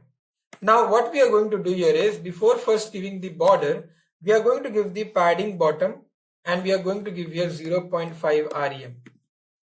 Okay. Now let's see what happens. So it will provide a space, nothing else. Some space is now provided here. And now we have the space for the border. So we can write here border bottom. Right? After giving the space, now we will give the border bottom. Border bottom, the color which we are choosing is slight gray, and then solid, and the next thing is the width. So I'm giving here 1 pixel because I don't want much thick border. So when I load my page, I am getting this border here, bottom border, right? Next, what I'm going to give here is margin bottom, because if you look here, the particular border which is coming here, right, it is very stick to 3D sports, Finder store. It's very close to each other. So what I'm going to give here, let me give here 2 pixels so that you can actually see the border. Yes, I'm doing it for you so that you can see the border. I hope you can see the border. Now for margin bottom, I'm going to give here the value of 1 rem. There'll be a space provided in my, you can see, after the border there's a space, and now it is looking perfectly the same way how it is looking here. There's only one difference which I have made, is I have made this border a little bit much bigger. I've given 2 rem because it was not visible. It is not visible here also. So I've given that kind of border here so that it will be visible. Now this is done. Next what? Next is my footer bottom, which is nothing but my copyright statement. If you look here, the copyright statement, I've given a class footer bottom. We have to work on this one. So what I'm going to do, I'm going to paste this and I'm going to remove this. I'm going to write here footer bottom. Okay. To this, what I want this to have it in the center. First of all, you can see it is in the center. The second thing is that this is another div. If you notice, it's another div here, right? So to this div, what I want that it should basically give a gray color in the background. If you look here, there's a light gray color in the background. So that also we have to do. What we will do now here is we will be giving first of all the background color, the gray thing, and then the padding. The padding we are going to take here is 1 rem, so that there will be a space around that particular thing. If you see, the gray thing is coming and the padding is giving me a space from this side. Okay, from all the sides basically. So it is not in the center. From all the sides it is giving me a padding, left, right, top, bottom. So it is in the center. Now after this, obviously I have to make it in text align center because I want it in the center of my div element. So now if I reload my page, it is in the center. So I hope you have understood how I have created this particular whole section, right? And how you can actually replicate whatever is done here. Slowly we have seen all the CSS commands and you have understood that how we can create this kind of applications. Next thing. Now we have to create a section of about us after this div. That means before the footer, right? We have to create a section here. Now, providing this section, we will provide a section of about us. Okay. So I'm going to write the section tag. I'm going to give some ID because, I want to give the CSS separately for it. And then I'm going to give here the class, which I'll give here a section. Okay. And then after that, I'm going to give the div class container. These are the normal things. Then I'm going to give the h2. I'm just creating these div elements for the another section. And to this class, let's not give any class. I'm not willing to give any CSS right now. How much ever CSS we have, we will work with that only. And here I'm going to give the I tag. Okay, let's write directly about us. Done. So h2 is done. Now the next I'm going to write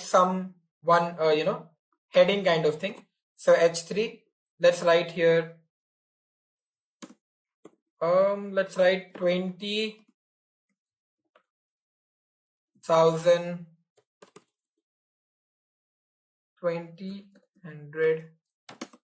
sports, 10,000 arcade. Okay, this much I have given in the h3. There will be a paragraph and all. You can write whatever you want, but right now I'm closing this div. Okay, and I'm closing this section. So this is one very small section I have created, okay, to just show you what I'm doing here. Have a look what will happen in the web page. When I reload, I'm getting a section before my footer and after my first image, first div section. I am getting the about us, right? Now what I'm going to show you is, if you look here, I've given the ID about us here, right? Why I've given this ID? I have not given this ID to write it in the CSS. No. I am giving this ID because in my anchor tag, I've written about us, and to this I've given the href as about us. It should match. This ID and that ID should match. What will happen? Basically, when you will go to your web page and you click on this about us, it will take you to the about us. Cool, right? When you click on this about us, it is taking me to the portion of my web page where about us ID is given. Right? Again doing this. Imagine that if about us, when I'm clicking it, it's taking me to about us and paragraphs and all will be written here. I have not written. You can add. then imagine that if you're clicking on indoor, it will take you to indoor, which is there in the same web page. When I click on outdoor, it will take me to the outdoor section, which is there in the same web page. So then it is very cool, right? When you click on history, it will take you to the same section of the same web page. So basically you are not creating any other HTML page. In the same HTML page, you are clicking and referring to that particular section of the same web page. So now I think I'm very sure that you guys have understood how to create a basic web page on your own using all the navbar links and headings and all the other things which we have seen here, right? And this is just a very basic web page, which is a single page, and whenever we are clicking somewhere, it is not taking me to another website or a web link, right? So now I'm going to show you an advanced version of this GL Sports web page, which something looks like this. Okay. And this is the advanced version of the GL Sports project. Now let's look upon what are extra things I have kept it in this particular project. So we have the name bar as the same. Actually, I've just removed one particular link from here, which was GL Sports. Okay. And I've changed the image. Now the reason being why I've changed the image is nothing but, as you can see, the white color of the text, right, is overlapping with the background image, which is actually not a good thing when you are styling your web page. Correct? It should not be like any text is not visible or is it difficult to understand or read, right? So that is why I have changed the image in this particular project. And now you can see all the text is clearly readable and understandable, correct? Now, if you scroll down, you remember I told you about the About Us thing, right? When you click About Us, it will take you to the About Us part of the same web page, which is happening here. But because I don't have any About Us page here or the part of the page, that is why it is not taking me anywhere. But if you look here, if I click on About Us, it is taking me to the About Us thing, right? And what all things I have here, let's see. So I've tried to create a particular e-commerce website, which you can see that I'm actually putting up all the sports curricular activities or the clothing store or the accessories in this particular web page. Okay. Now, if you can see, if you can read these particular paragraphs, it is telling you facts and details about my website, which is GL Sports, correct? That it's an online sports platform which is ad free and it provides more than 250 plus sports activities with no registration fees. Looking into these details, your viewer or your particular client will obviously click on start your trial now because it's free, right? Now, once you click on this particular start your trial now, you will be able to go inside the sign in page or the sign up page, right? Now, why I'm saying the sign in and sign up both, because as you can see, this is your sign in where you have to just put your email ID and password and you can click on sign in. That means you have already registered yourself. But what if you want to register? You have not registered yet. So you can click on sign up and look at it, right? Now, this is the only portion where I'm using JavaScript, and this is not at all important. If you don't want to use it, don't use it. It's nothing important to actually have something like this. When you click here, it swaps and slides here and there. To give you an idea that how amazing your page can look, I have designed this, right? So if anybody wants to sign up, once they click on sign up, they will get a create account form and they can fill this up and they can sign up. If they want to sign in, they can again click on sign in and they can get into this particular page, right? Amazing. So this is one advanced thing which I have done here so that anybody who is coming to my web page can actually register and sign in or log in, right? One thing you have to notice here that the copyright is still there in my website, right? Which was there in the home page also, correct? Okay, let's see what else do we have. So I have given here the one particular sentence which says that we have an app of our own also. So download our very newly launched app here for iOS and Android devices. Now, can you tell me what is wrong here?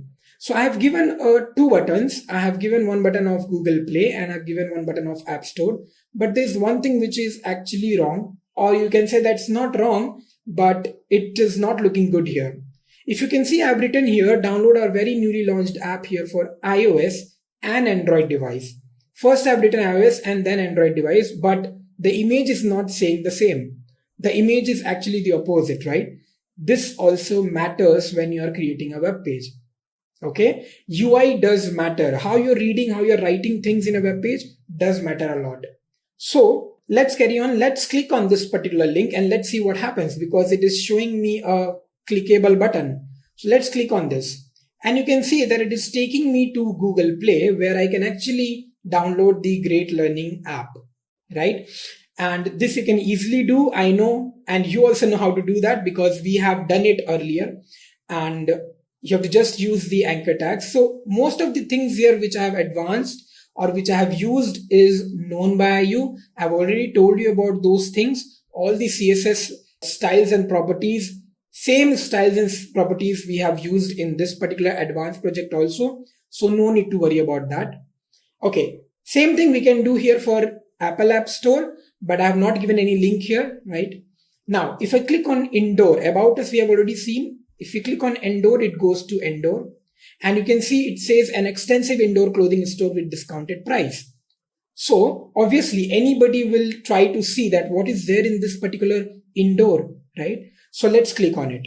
Now, once you click on it, you will be able to get inside a web page or a different HTML page, which is named as indoor.html. If you look here, right? Now, what is happening in this indoor.html is that we have a banner kind of thing, where we are saying that there is some minimum 40% off in flats and heels. And if I scroll down, I have all the products one by one written in a very staggered manner and in a very precise manner, with all the center alignments and all the spacing, margin, padding, keeping it in mind, correct? So as you can see, if I scroll to any of the cards, my cards are actually moving. And that is nothing but the transformation, or you can say transition or animation, right? So I'm actually transforming the y-axis of my card to 50%, and that is why it is going above, okay, to the y-axis. So it's minus 50%, right? That is what I'm using here. If you want to get it down, you have to do 50% plus, positive side. But that's okay. We will obviously go to the coding and I will show you how to do this. But just have a look what all things are there. We have the name of the item. We have the star ratings, which reviews or users have tried and gave their rating. And then we have the price also. Okay. Then we have the jeans section. This was the shoe section. And then we have the t-shirt sections as well, right? And if you want to bring up more pages, because as you can see, nobody will just scroll and scroll and scroll. They will get bored, right? So we have to have some more pages. So if you go to the second page, you'll be able to see more items in a web page. Right now, I have not included any other page because I just wanted to show you and give you an idea how you can create these buttons. Okay. And I'll show you how to do that. Okay. So this is what is my indoor page. And you can see that my header and the footer is the same. Now from this indoor.html, I can directly go to outdoor also. So once I click on outdoor, again, I can see one particular banner with some sale offers. And then we have the wallet section. The same way of actually writing the whole code and the same presentation in all the HTML pages. Then we have some for watches. And that's it, right? With the same header and footer all around the web page. Now, why I'm using the same header and footer? Obviously, if you see any web page like Myntra, Amazon or Flipkart, any particular e-commerce website, you can see that if you go to any particular different web page for the same website, you will see the same header and footer, because all over the web page, uniformities should be maintained. It should have the same colors, same width, same center alignment, same alignments all over the place, and same header and footers. And that what makes your web page or website beautiful. And you can see how beautiful is this looking, right? I'm using the black background all over my website. I'm not using any white background anywhere. And I'm also using the header and footer with the same size in every particular page. Let me show you one more thing. If you click on GL Sports, you'll go back to your home page, right? And I've shown you about us, I've shown you indoor. Let's click on outdoor. If you click on outdoor from your home page, it will not take you to the main page. It will take you to the part of the page. Cool, right? Because when I'm clicking here, it is taking me only to the part of the same page. But if I click on read more, it will take me to the same outdoor.html. And from here, if I click on outdoor.html or indoor.html, it is gonna take me to the same HTML web pages. Very amazing. Okay, great. So these are all things I have added here. And now let's see how we can add these things to this particular web page. So first of all, let's see what all things we were having in our basic project. So we were having the project HTML page and the project style CSS page and the wallpaper, which was this particular image, right? Now we can see some more images I have added, which are the newly added images to make our basic project to an advance. So if you can see, I've added this image. We have added this particular image, which was the banner for outdoor, and this was the banner for the indoor. These three images I have added here. And also we can see an images folder inside which we have all the products, all our product images, right? So we have 4 jeans images, 4 shoes images, 4 t-shirt images, 4 wallet images, and 4 watches images, right? And you can see how I have named it. I have named it in a very simple manner so that it doesn't become tedious for me when I'm putting it inside my codes, correct? So these all are the things which is in my folder. Now let's go back to our Sublime and let's see how we can start coding for this. So now we are in our code and you can see that this is the same code which we have worked on, and some of the things are missing here, which is nothing but the main file, which is about us, indoor, outdoor, all those things are missing here. But first of all, what we should do is we should remove this particular anchor tag, right? Because that was unnecessarily kept. So we can remove it, and down here we can actually start writing our HTML. So as you can see, I have pasted a code here which is all about us, indoor and outdoor. Now don't worry that sir has just pasted it. Do not worry about that. I'm going to teach you line by line what I've written. So don't worry about that. Now, obviously writing this whole thing will take time. That is why I've pasted. So as you can see, first of all, I have a section created because all the about us, indoor and outdoor are nothing but this section. So I have a section inside which I have an ID about us, which is nothing but written here, right? What is this about us and this about us doing here? You know very well about that. We have just discussed about it in the previous part. Okay. So indoor, outdoor and history also similarly we will use that. But let's first complete the about us thing. Then we have a class which is section. Why we have written it? Because I want to provide CSS to this section. And then we have the class container. We have the class section head. And in H2 I have written about us. That means in a heading. And then in the smaller subheading I have written this particular line, sports activities, shop if you want. And then we have a paragraph in which I have a class again, which is lead. So these all classes are nothing but we will use in CSS when we will go into the project style.css. Okay, next what? Now is the time that you should understand in a very, very strictly manner what we are doing here. Before going into those things, let me show you how does it look like. So now I'm in my basic project, and if I reload this page, you can see the GL Sport is now gone from here. And if I scroll down, I can see an HR, an about us, and then all the things are there, right? In place, everything is looking perfectly, right? But as you can see, this is start your trial now is a button, and I want to make it appear like a button, correct? The same goes to read more in indoor and read more in outdoor, which is not looking like a button, correct? For that, what we have done is we have given a class which is BTN and then BTN primary MB. Now, what are these things? I'll show you in the CSS. There's a reason why I have written this BTN primary and MB. These are just the names, but why these names are given, I'll tell you later on. So I've created a class button. That means in this BTN, I'm going to put some CSS properties so that the color appears there. And the same thing is text light, and then we have the href link for the Google Play Store link of Great Learning. And with that, I have two images which is taken from Google Play Store and the Apple App Store. So directly I have used this link. You can also directly use this link to get these two images, right? So this was all about us. Now if I click on about us, it is taking me to the about us page, correct? The same way I have done it for indoors. If you see, the same things are there.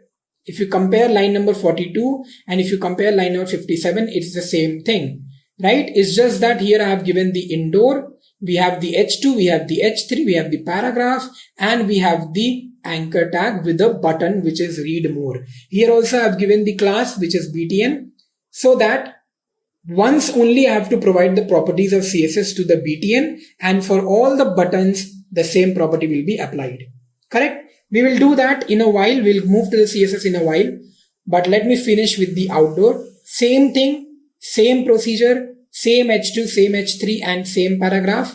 And at last we have again one more button which is read more, right? So for all these buttons, I have given a particular link to a web page which is outdoor.html and indoor.html. You remember what was happening in my web page?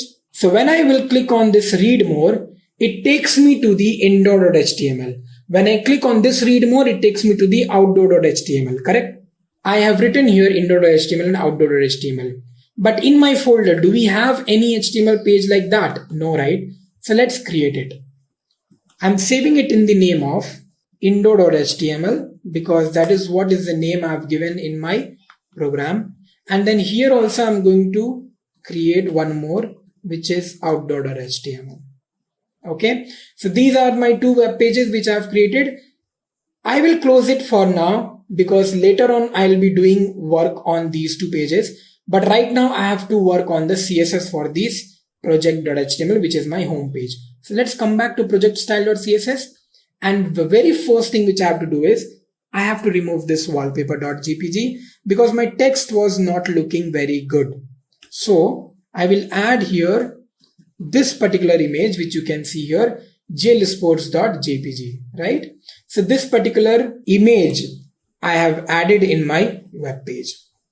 Let's reload and you can see this particular image we have got in the background, perfectly fitting in because we have given in CSS the image to be width 100%. That is why it is happening. Let's carry on with CSS and let's start writing the CSS for our sections. So this is the first thing, which is our section. So let's see what we are going to give here. If you can see, this section class is overall to this section, right? Not only to this, but also to the indoor and the outdoor. So what I want here is, this is a section. So obviously I don't have to repeat again that we have to use dot for class. So that is what I'm doing. And I want to give a padding here, okay, of 2 rem with 0. I've already explained you what is rem, right? And this is something like a size itself. And once you save this, let's move back to our thing. And you can see there's a padding here, right? There's 2 rem padding space provided here. Same thing happened to the indoor and the outdoor, right? It was very close to the HR. That is why we did that. The next what we are going to do is we are going to write the code for section head. Now in section head, what I'm going to give is I'm going to give the font size of 2.5 rem so that the font size increases, and also I'm going to give the margin as 0. Right, let's save this. Okay, let's reload the page and you can see this particular heading is now much more bigger than the earlier one, right? Now it is very sure that this is the about us part of the page, this is the indoor part of the page, and this is the outdoor part of the page. Let's move to the next one, which is our H3. So let's see what we are giving in the H3. If I show you what is H3, H3 is this particular line, which we have in indoor also, and we have it in outdoor also. So let's complete that. So in section H3, I'm going to just increase the font size to a little bit more, which is 2 rem.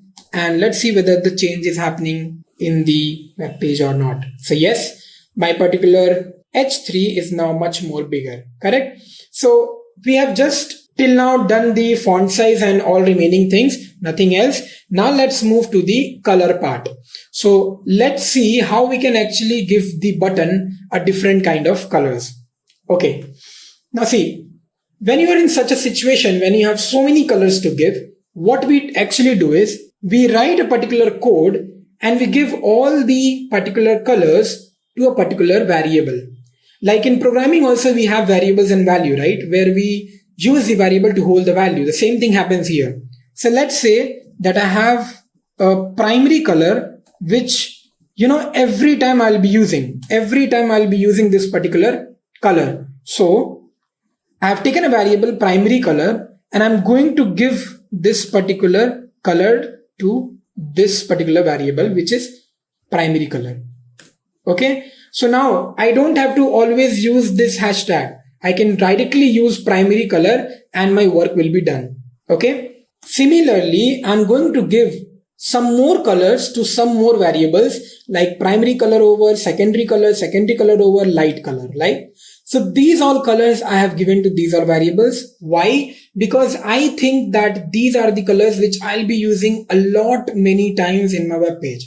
So it will not waste my time and I can directly use the variable names wherever I need my colors, right? So this is a very good technique whenever you are a front-end developer or whenever you are creating a website or a web page. Now let's move to the button thing and let's make our button a much more precise and much more clear. So we are going to give the padding, and padding we are going to give just 1 rem, right? And then we are going to give the color. So here color I'm going to give just the black because this is the color, this is not the background color, right? So this is just the text color. And now let's write the display. Display will be inline block because I want it to appear like a block. Let's see what all changes are happening in my code. Okay, so as you can see, this is now read more is a block. Okay, the particular text is white in color and this is a block. Why it is not appearing? Because the block I have not given any color yet to it. Okay, so let's see how we can give a particular color to these boxes. All these is start your trial now and to read more. Okay, now the problem here is I have already given this value to this variable, but we know that these are variables. The system or the browser doesn't know that these are variables, right? They will not consider these as variables. Now we have to make sure that we tell the browser that these are variables. Okay, so how can we do that? We can use the function which is var, and we can say that these all are nothing but our variables. So as you can see, btn primary I have taken as a class name, which already I have given somewhere here. As you can see, btn secondary, and then we have btn primary. That is the reason I was using this here. Now all these variables are considered to be the background color of these classes. So wherever I have written these classes, these background colors will be applied there, right?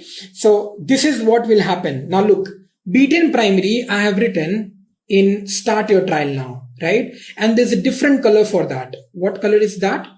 Some kind of red, right? And if I am hovering my mouse to that particular btn primary, then I'll get another color, which is primary color hover, which is this color. So generally the color will be different of a button, but when you hover your mouse, the color of the button will be different again. The same goes to the secondary. I hope you understood this. Let's look how does it appear. So I'm just refreshing my page and you can see start your trial now is a red color, a dark red color in general, but when I'm hovering, it's bright red. The same goes to the read more. The dark blue is in general, but when I'm hovering, it's quite light blue. The same goes to my other button also. So this is how you can apply a button. If you have more number of buttons, you can just use the variables and give colors to them. So now what I'm going to do is the text colors also I need to make sure that this is very well picked up, right? So we have written somewhere some text also, right? And we need to make sure that we are writing the code for that as well.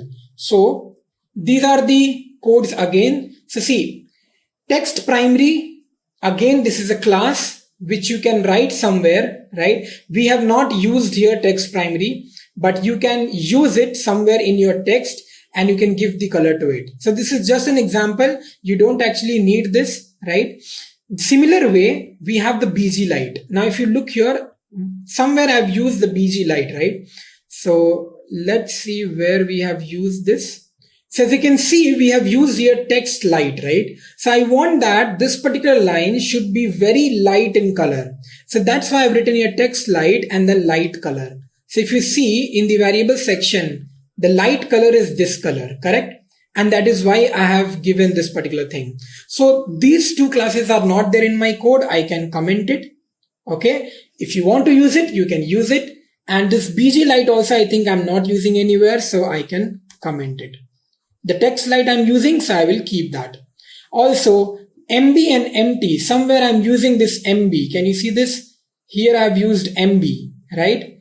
So MB is a name. It is not something which is permanent. You should use that. No, it is just a name which I've given MB, which is margin bottom, and MT, which is margin top. So it is just that I'm giving it to these buttons, right? Let's save this and let's see how does it appear. So some minimal changes happened, right? And if you look at the text, this one, this text is having a very light white color, not exactly like this, but it is having a different kind of white color, right? Something kind of gray. So that is what is the text light. So wherever you want the color to be changed, you can use it as a class and you can give the color to it. Amazing, right? So I think this page is already done. As you can see, the home page is already done. Now let's move to the start your trial now button and let's see what all things I have to do here. Because if I click this, that file is not there in my system. So let's complete that. So now we have seen that our web page of login or the register where we have written start your free trial now is not working, right? Because they have not created that page. So if I go to my start your free trial now, you can see that I've given a link of register.html and that HTML page is not yet created. So let's create one more page which is register.html and let's write a code into it. Now again, do not see the code and then say that, that sir has copied and pasted. Now have a look what all things are written here. And line by line, we'll understand what is happening in this particular code, okay? Now, obviously, typing the code will take time, so that is why I've done this, but you guys can actually type the code. You can pause the video and you can type the code however you want, right? Okay, so let's understand what all things are written. This particular 5 or 6 lines, I don't think you will be having any problem because this is just the main skeleton of our HTML. The only thing here is href of CSS, which is register.css. That means I have a separate CSS file for our register.html. So we have to create that as well, right? Now, what is the reason that I'm doing this? Why am I not including the CSS file or CSS properties of register page in my project style.css? Why am I not doing that? Because if I do that, then my CSS page, this one will become very big, right? And this is a video. I don't want you to get complicated or get stuck into these things, right? So I'm just keeping it separate, but you can write this CSS here as well. There's no problem in that. You can just create a margin like this. And after that, you can write the register.css, whatever code you want to write. Okay, but for time being for this video, I'm just doing it like this. Okay, let's first understand what is in HTML. So if you look here, if I save this particular code and if I go to my register.html, I am getting these kind of things, right? So I'm getting all these particular HTML things and these are very easy if you look into these particular codes. Let's see what is happening. So we have the H2 start your free trial now, and then we have one div which is container and the ID is also container. So class and ID both is container, right? And if you look here, this div is closing totally at the end before the JavaScript or before the footer, right? That means the whole particular portion of the body is one div, okay? inside that we have the another div which is getting finished here. So let's first complete and see what is this div saying. It is saying that this is a sign up container. Now if you remember, if when I showed you the page, the actual page of my advanced web page, when I clicked on start your trial now, you can see there are two things. One is the sign in page, and then we have another part which is the sign up page, correct? And that is what we are doing here. We are creating two div containers, one for sign up and one for sign in, if you can look here, right? So we have this two compartments kind of a structure. This is one and then this is second, right? Now let's complete the sign up first. So in sign up we have the create account which is in H1, which you can see clearly here. And then obviously we will have three symbols. We'll have the paragraph, we have the name, email, password, and then the sign up button. Let's see whether we have these things in the code or not. So we have the three icons, we have the statement, and we have the name, the email, and the password, and then the sign up button. So this is what this whole form contains. Very easy. The next one is the sign in container. So let's move to the sign in container. And if you look here, we have the heading as sign in, then we have a three symbol, and then we have the paragraph, then we have the email, password, and forgot your password and sign in button. So let's see whether we have those things here or not. We have the sign in heading, we have three icons, we have the paragraph, we have the email and password and forget your password, and the sign in button also, correct? So this is what is your complete both the div containers. Now how can we overlay both the sign up and sign in? How this particular transition is happening, right? How this is happening. So let's talk about that. Now if you see, we have created another container which is overlay container. Now this overlay will be on two sides. One will be for overlay left and one will be for overlay right. Okay. So if you are in the overlay left, then these things will appear, which is welcome back. To keep connected with us, please log in with your personal info. If you see here, that is what is happening. So if I click on sign up, see welcome back, to keep connected. And this is where this is on the left side, right? When I am on the right side, it says hello friend, enter your personal details. And that is what I have written here, right? So this is how we have written this particular code so that overlay becomes easy. Left side, the left things will be shown, the right side, the right things will be shown. But still, this will not work. Why it will not work? Because these things are written in a class. And whenever we use class, we are totally dependent on the CSS, correct? So we have to write the CSS to make sure that transitions and everything is happening. But before that, one more very important thing is required, which is a quite little bit of JavaScript. If you don't know JavaScript, if you are here watching the video for only HTML and CSS, don't worry, it is not required to have this kind of swapping. It is not required. What you can do is you can remove this overlay part. You can keep your sign in here and sign up here. Just as simple as that. You don't have to click anything and no animation will happen. So here will be your sign in and here will be your sign up. That's it. You can keep it as simple as you want. Okay, so what we have done in the JavaScript is nothing but we have taken three variables, sign up button, sign in, and container. And to that we have used the function interfaces and we have given sign up button an event listener so that whenever somebody is clicking the sign up button, the right panel gets active and it gets added. Okay, so when I'm clicking the sign up button, the right panel gets active. It's added. And when I'm clicking on the sign in button, the right panel gets removed. Correct? So I've written here remove right panel. So once it will be removed, the left panel will come, right? So it's the same. So this is what is the JavaScript part.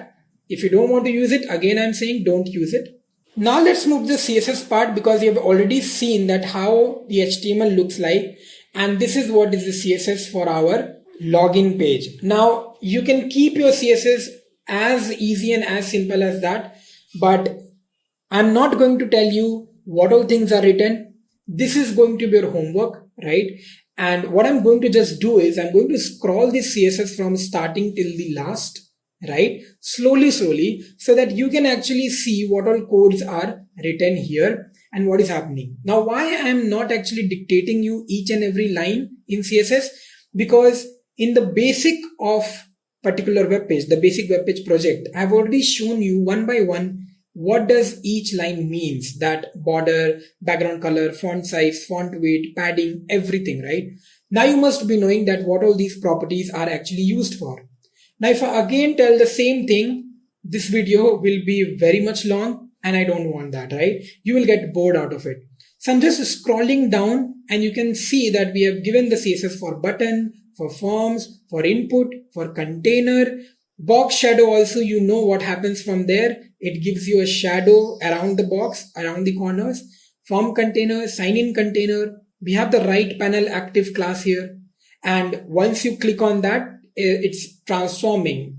The animation is happening, which is 100%, right? Same thing is happening here as well. So these are the animations keyframe. Okay, these are the animations from 0 to 49.99%. The opacity will become 0 and the Z index will become 1. This is nothing but your animation. Okay, like from this much percentage, you want the transition to happen or animation to happen. Why is it in 50% and 50%? If you can see, it is 0 to 49.99 and from 50 to 100. Why is it so? Because our whole form is of 100%, and if I click on sign up, only 50% is changing. Again, only 50% is changing. If I increase that, then some more border will increase here. Maybe this blue line will come here, right? And the animation will also happen automatically. So that is what is your animation. And then we have the overlay. I'm just scrolling down. Have a look. You can actually make the video slow and you can see what all codes are written here. You can just check out what all things are here. Transition, transform. Everywhere transform is used because we are actually transforming from here and there. If you don't want to use the animations, just like I've shown you, do not use it. Don't use JavaScript. Don't use this translate and all. The CSS will become much more smaller, right? So if you don't want to use that, don't use it. It's not necessary. These are the things for the footer, right? So this is all the CSS which is written in our register.css for the register page, correct? I'm just scrolling once again so that you guys can see it overall. Perfect. This is also not important. This is just the font style. If you want to give your own font style, you can give that. Perfect. So now we can see our web page. This is how it looks and it actually works well. Correct? So this is how my register page is now created. Now what we have to do, we have to create our indoor and outdoor, which is our main thing, which is our main product page, right? Where all the products will come. And this is damn easy because you have to just write one code and you can copy paste the code every time and you will get it. So let's have a look how we can do this. Okay, so now we have completed our register.html and register.css. Let's close this and let's open our indoor.html because that is what we have to code now. Now, if I go to my web page, you can see that GL Sports is looking great, right? Start your trial now is also looking fine. But if I click on this read now, this read more, the web page is not yet there, right? And what do we want in this web page? We want first that the header and the footer should be there.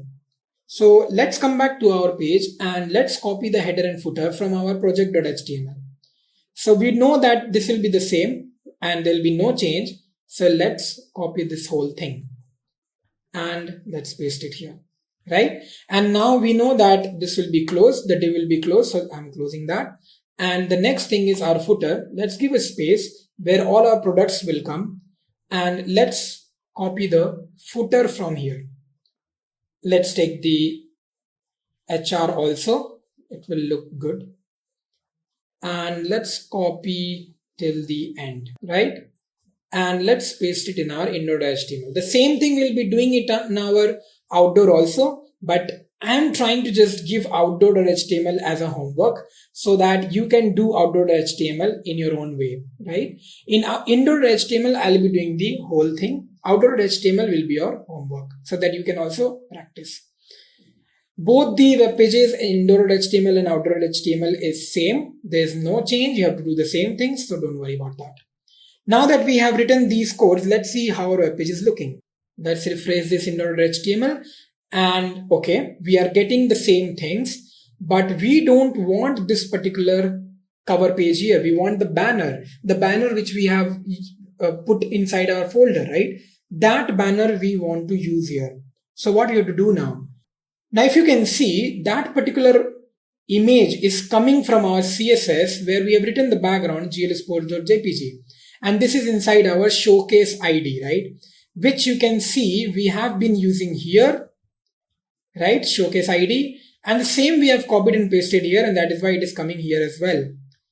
Now, how we can replace that image with my own image?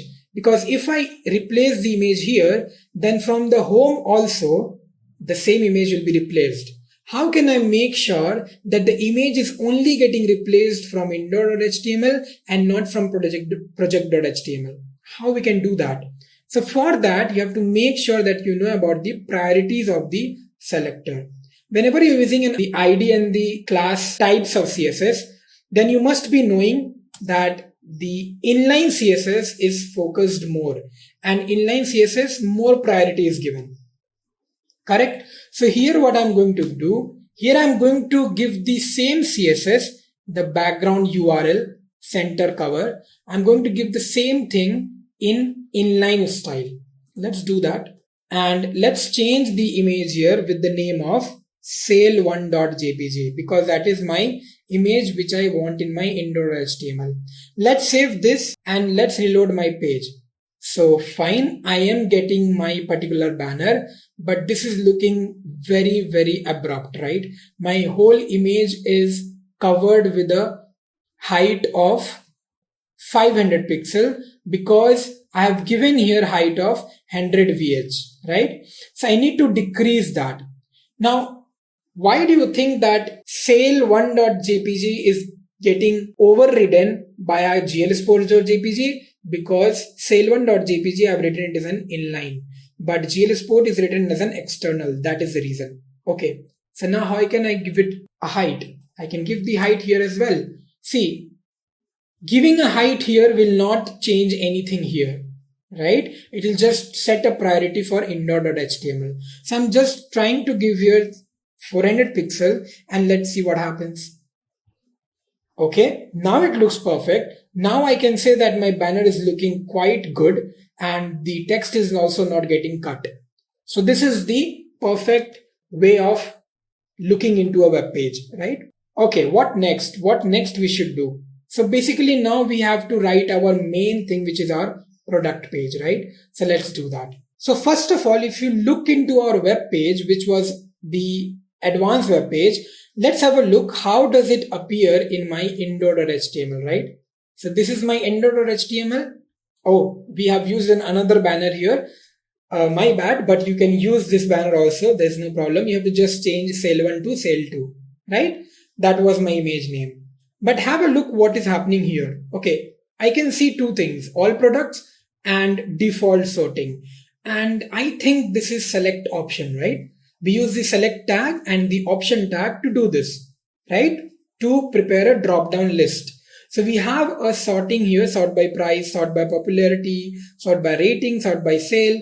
Yes, if you click here, nothing will happen, okay? Because I have not given any commands to this. I have not used JavaScript. This is just HTML and CSS. But if you know JavaScript, you can give commands to this as well. But right now, my main problem is for this row. If you can see this row, consider this web page as a table. So if you see, we have the first row, which is this one, right? And then we have the second row, which is the shoes one, the third row, which is the jeans one, the fourth row, which is the t-shirt one, and the fifth row, which is our these buttons, right? So let's consider it as a row and then write the code. So coming back, if you can see, this is the code which I have written. So what is happening here? We have created a container, a very small container in which I have written a class row, and then I have given the h2 of all product, and then to this select an option I have given 5 values. Okay. Now what is this row? This row is our first row. Now what is the meaning of row and row 2? Now again you can see I have written it inside a class. That means everything is dependent on the CSS. So once we will write the CSS for this, you'll be able to understand why I'm writing row and row 2, right? But let's see what happens here. Let's see in the web page what changes are happening. So if you see, we are getting all products and default sorting. I think now you got this, that why we have the class row and row 2. So in the row, we will put the all product here, and from the row 2, we will put the default sorting here.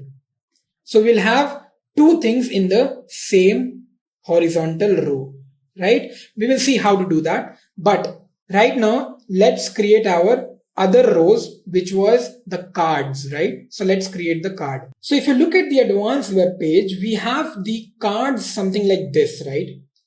And please understand that all the shoes are in one row, but there are 4 columns, correct? So we have 4 columns, and all these 4 columns are in one row. And that is what we have to do in our code also. So if I come back to our code, what we can do here is we can create a row. As you can see, we have created a row here. And then what we have done is we have created a column. Okay. Why we have given the class name as column 4? Because it will be known to me that there are 4 columns. So in the first column, you can see this particular code is inside that div, right? This whole thing is inside that div. That means this all content is inside the first column. So inside the first column, what all things I want? I want an image. I want the name of the product. I want the ratings, and that's it. Now, how I have given the ratings? I have given a class rating where I will actually write the CSS for it. And then I have given the class which is far 5-star checked. What is it?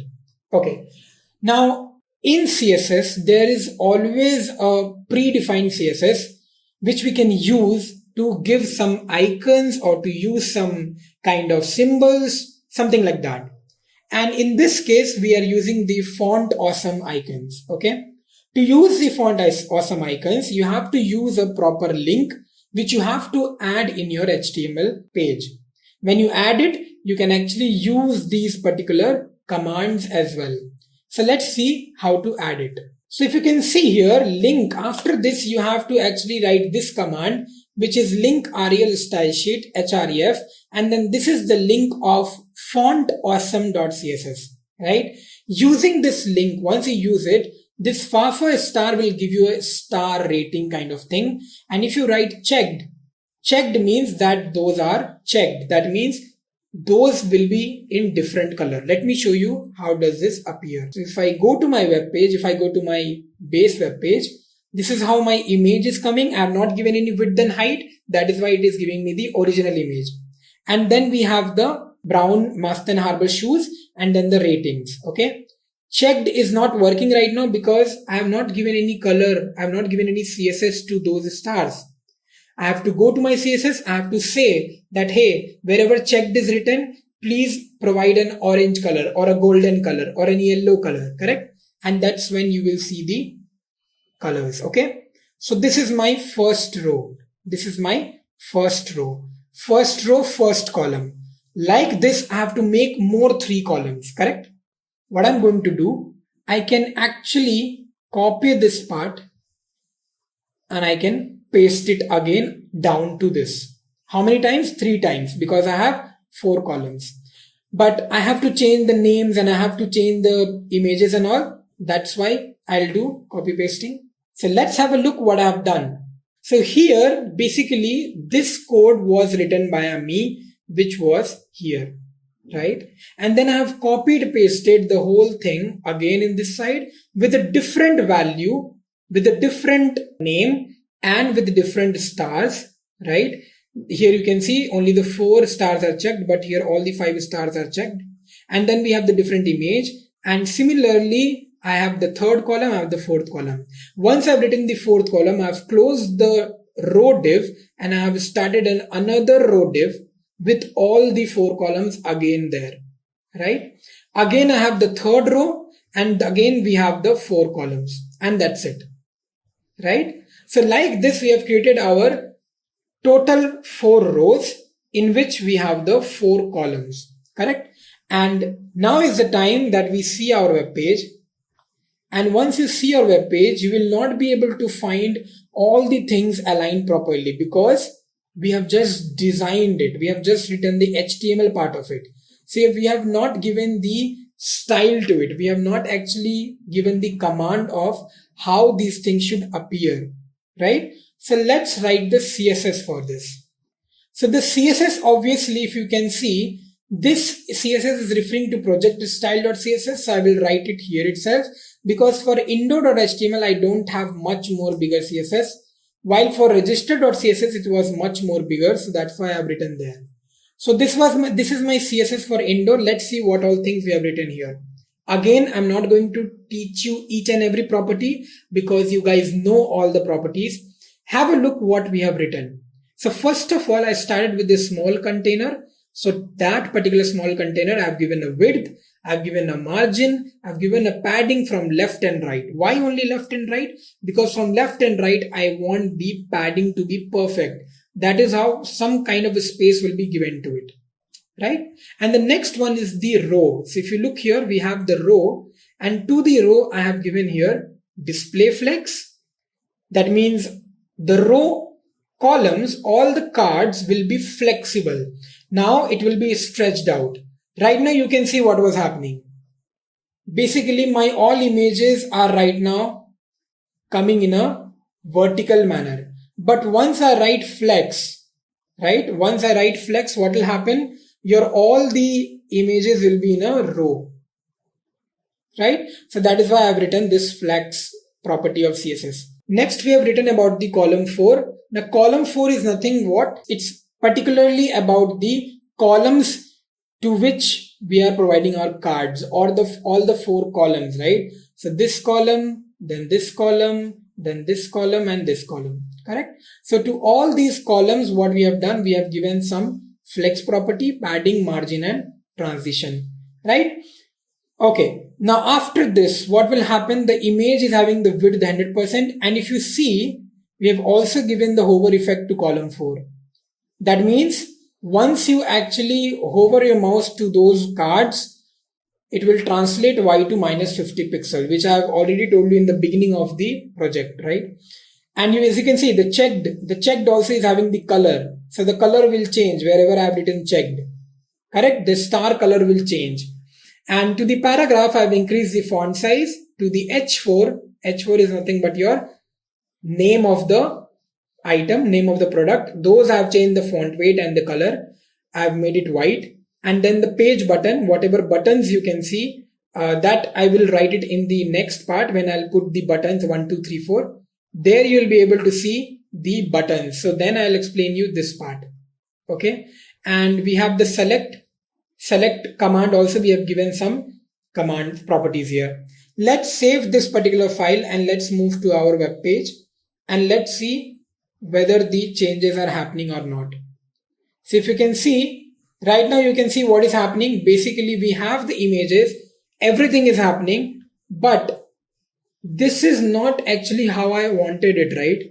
I actually told my browser that there should be margin and padding. It is providing me the margin on the left and the right? But is it happening on all products and default sorting? No, right? This is not working. So we have to also make sure that to this row, the margin and padding is provided. How we can do that? So what we can do here is we have to actually provide a style in the inner CSS, that is internally, to all my HTML tags. So this is what I'm going to do. I'm giving an internal style, obviously, which is having the highest property, and to all the tags I'm giving margin auto, padding 0, and box sizing will be border box. So everything will be automated now. So let's save this and let's see what all changes are happening in my web page. If I refresh, now exactly the same thing I'm getting. Now what I have done, I've just written 3 codes and such a drastic change. Why is it so? Let's see what all things I've written. First of all, I've written margin auto. That means from the page border, margin will be automatically defined. Padding is 0, so there should be no padding in between the borders or the content. And box sizing is something which is, it is making the cards into a box size. So all the tags now are in a card size. So as you can see, it's looking quite good here. And the checked color also, you can see it's orange, kind of orange in color, right? So this is how my indoor page is created. If I go to my GL Sports, okay, so you can see if I click on GL Sports, it is taking me to showcase, right? It is not taking me to my home page. So there's an error. Let's correct it. So what is happening here? Where is my GL Sports? You can see here this. I have to remove this and I have to write here project.html. Remember in the starting of the discussion of project, I told you how you can actually make your web page appear from here to there, right? Like if I'm clicking on indoor, it should take me to the indoor, right? It should take me to the outdoor, but it is not doing it. If I go to my GL Sports, if I refresh my page, if I go to GL Sports, it is taking me to the home page. If I go to indoor, it is taking me to the indoor. If I click on read more, it is taking me to the indoor.html. But if I click on outdoor, it is not taking me to outdoor.html. How we can do? We have to just remove this and write here outdoor.html. That's all. And the similar way we have to do this here. And now what will happen? From the indoor.html page, if you try to go to home page, you can go. If you try to go to the same page, you can go. If you want to try to go to the outdoor page, you can also go there. Okay. From the project.html page, if you want to go to the following part of the page, you can directly click and you can go to the following part of that page. Now, we have already covered the indoor.html and we have showed you that how these things are written. And if you can see, most of the code here is repeated, right? So in e-commerce website, when you're creating a card, most of the things will be repeated. The last thing which is left here is nothing but our pages. If you can see, the pages are not visible here, right? So if you look here, these are the pages which is written, right? This is how it should appear. Let's see how we can do that. We have already written the CSS, but we'll discuss it in more detail. So as you can see, that page is nothing but in our last part of the code. So what I'm going to do here is, after this, I'm going to add my code.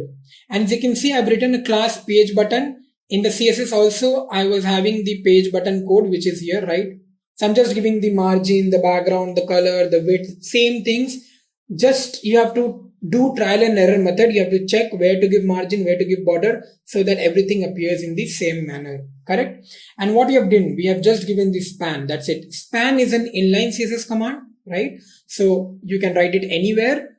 So I've just written this and we have given this particular arrow. If you know, this is a code which is provided to give a particular kind of spatial symbols. So if you look at the website, there's an arrow here, right? Let's go to our basic web page and let's load this.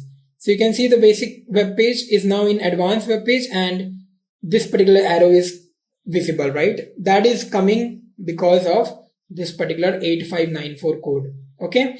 So this is what is my web page now. And you know what is your homework? It's nothing but the outdoor.html. And you have to just create the outdoor.html, that is this page, in the similar fashion how I did it for indoor.html. I'll just show you once how does it look like so that you will get an idea. So this is my outdoor page. We have the banner. You can use this banner in outdoor and then you can start creating the same things. These are the same codes, only the images and the names of the product and the price of the product and the ratings of the product will change. Okay. So do this and I hope you really like this project and I hope that simultaneously you are doing this project as well. And I hope you really like this video. Thank you so much for joining. And I hope you really learned a lot from this particular course. Thank you so much. Bye-bye. Take care. If you haven't subscribed to our channel yet, I want to request you to hit the subscribe button and turn on the notifications bell so that you don't miss out on any new updates or video releases from Great Learning. If you enjoyed this video, show us some love and like this video. Knowledge increases by sharing. So make sure you share this video with your friends and colleagues. Make sure to comment on the video any queries or suggestions and I will respond to your comments.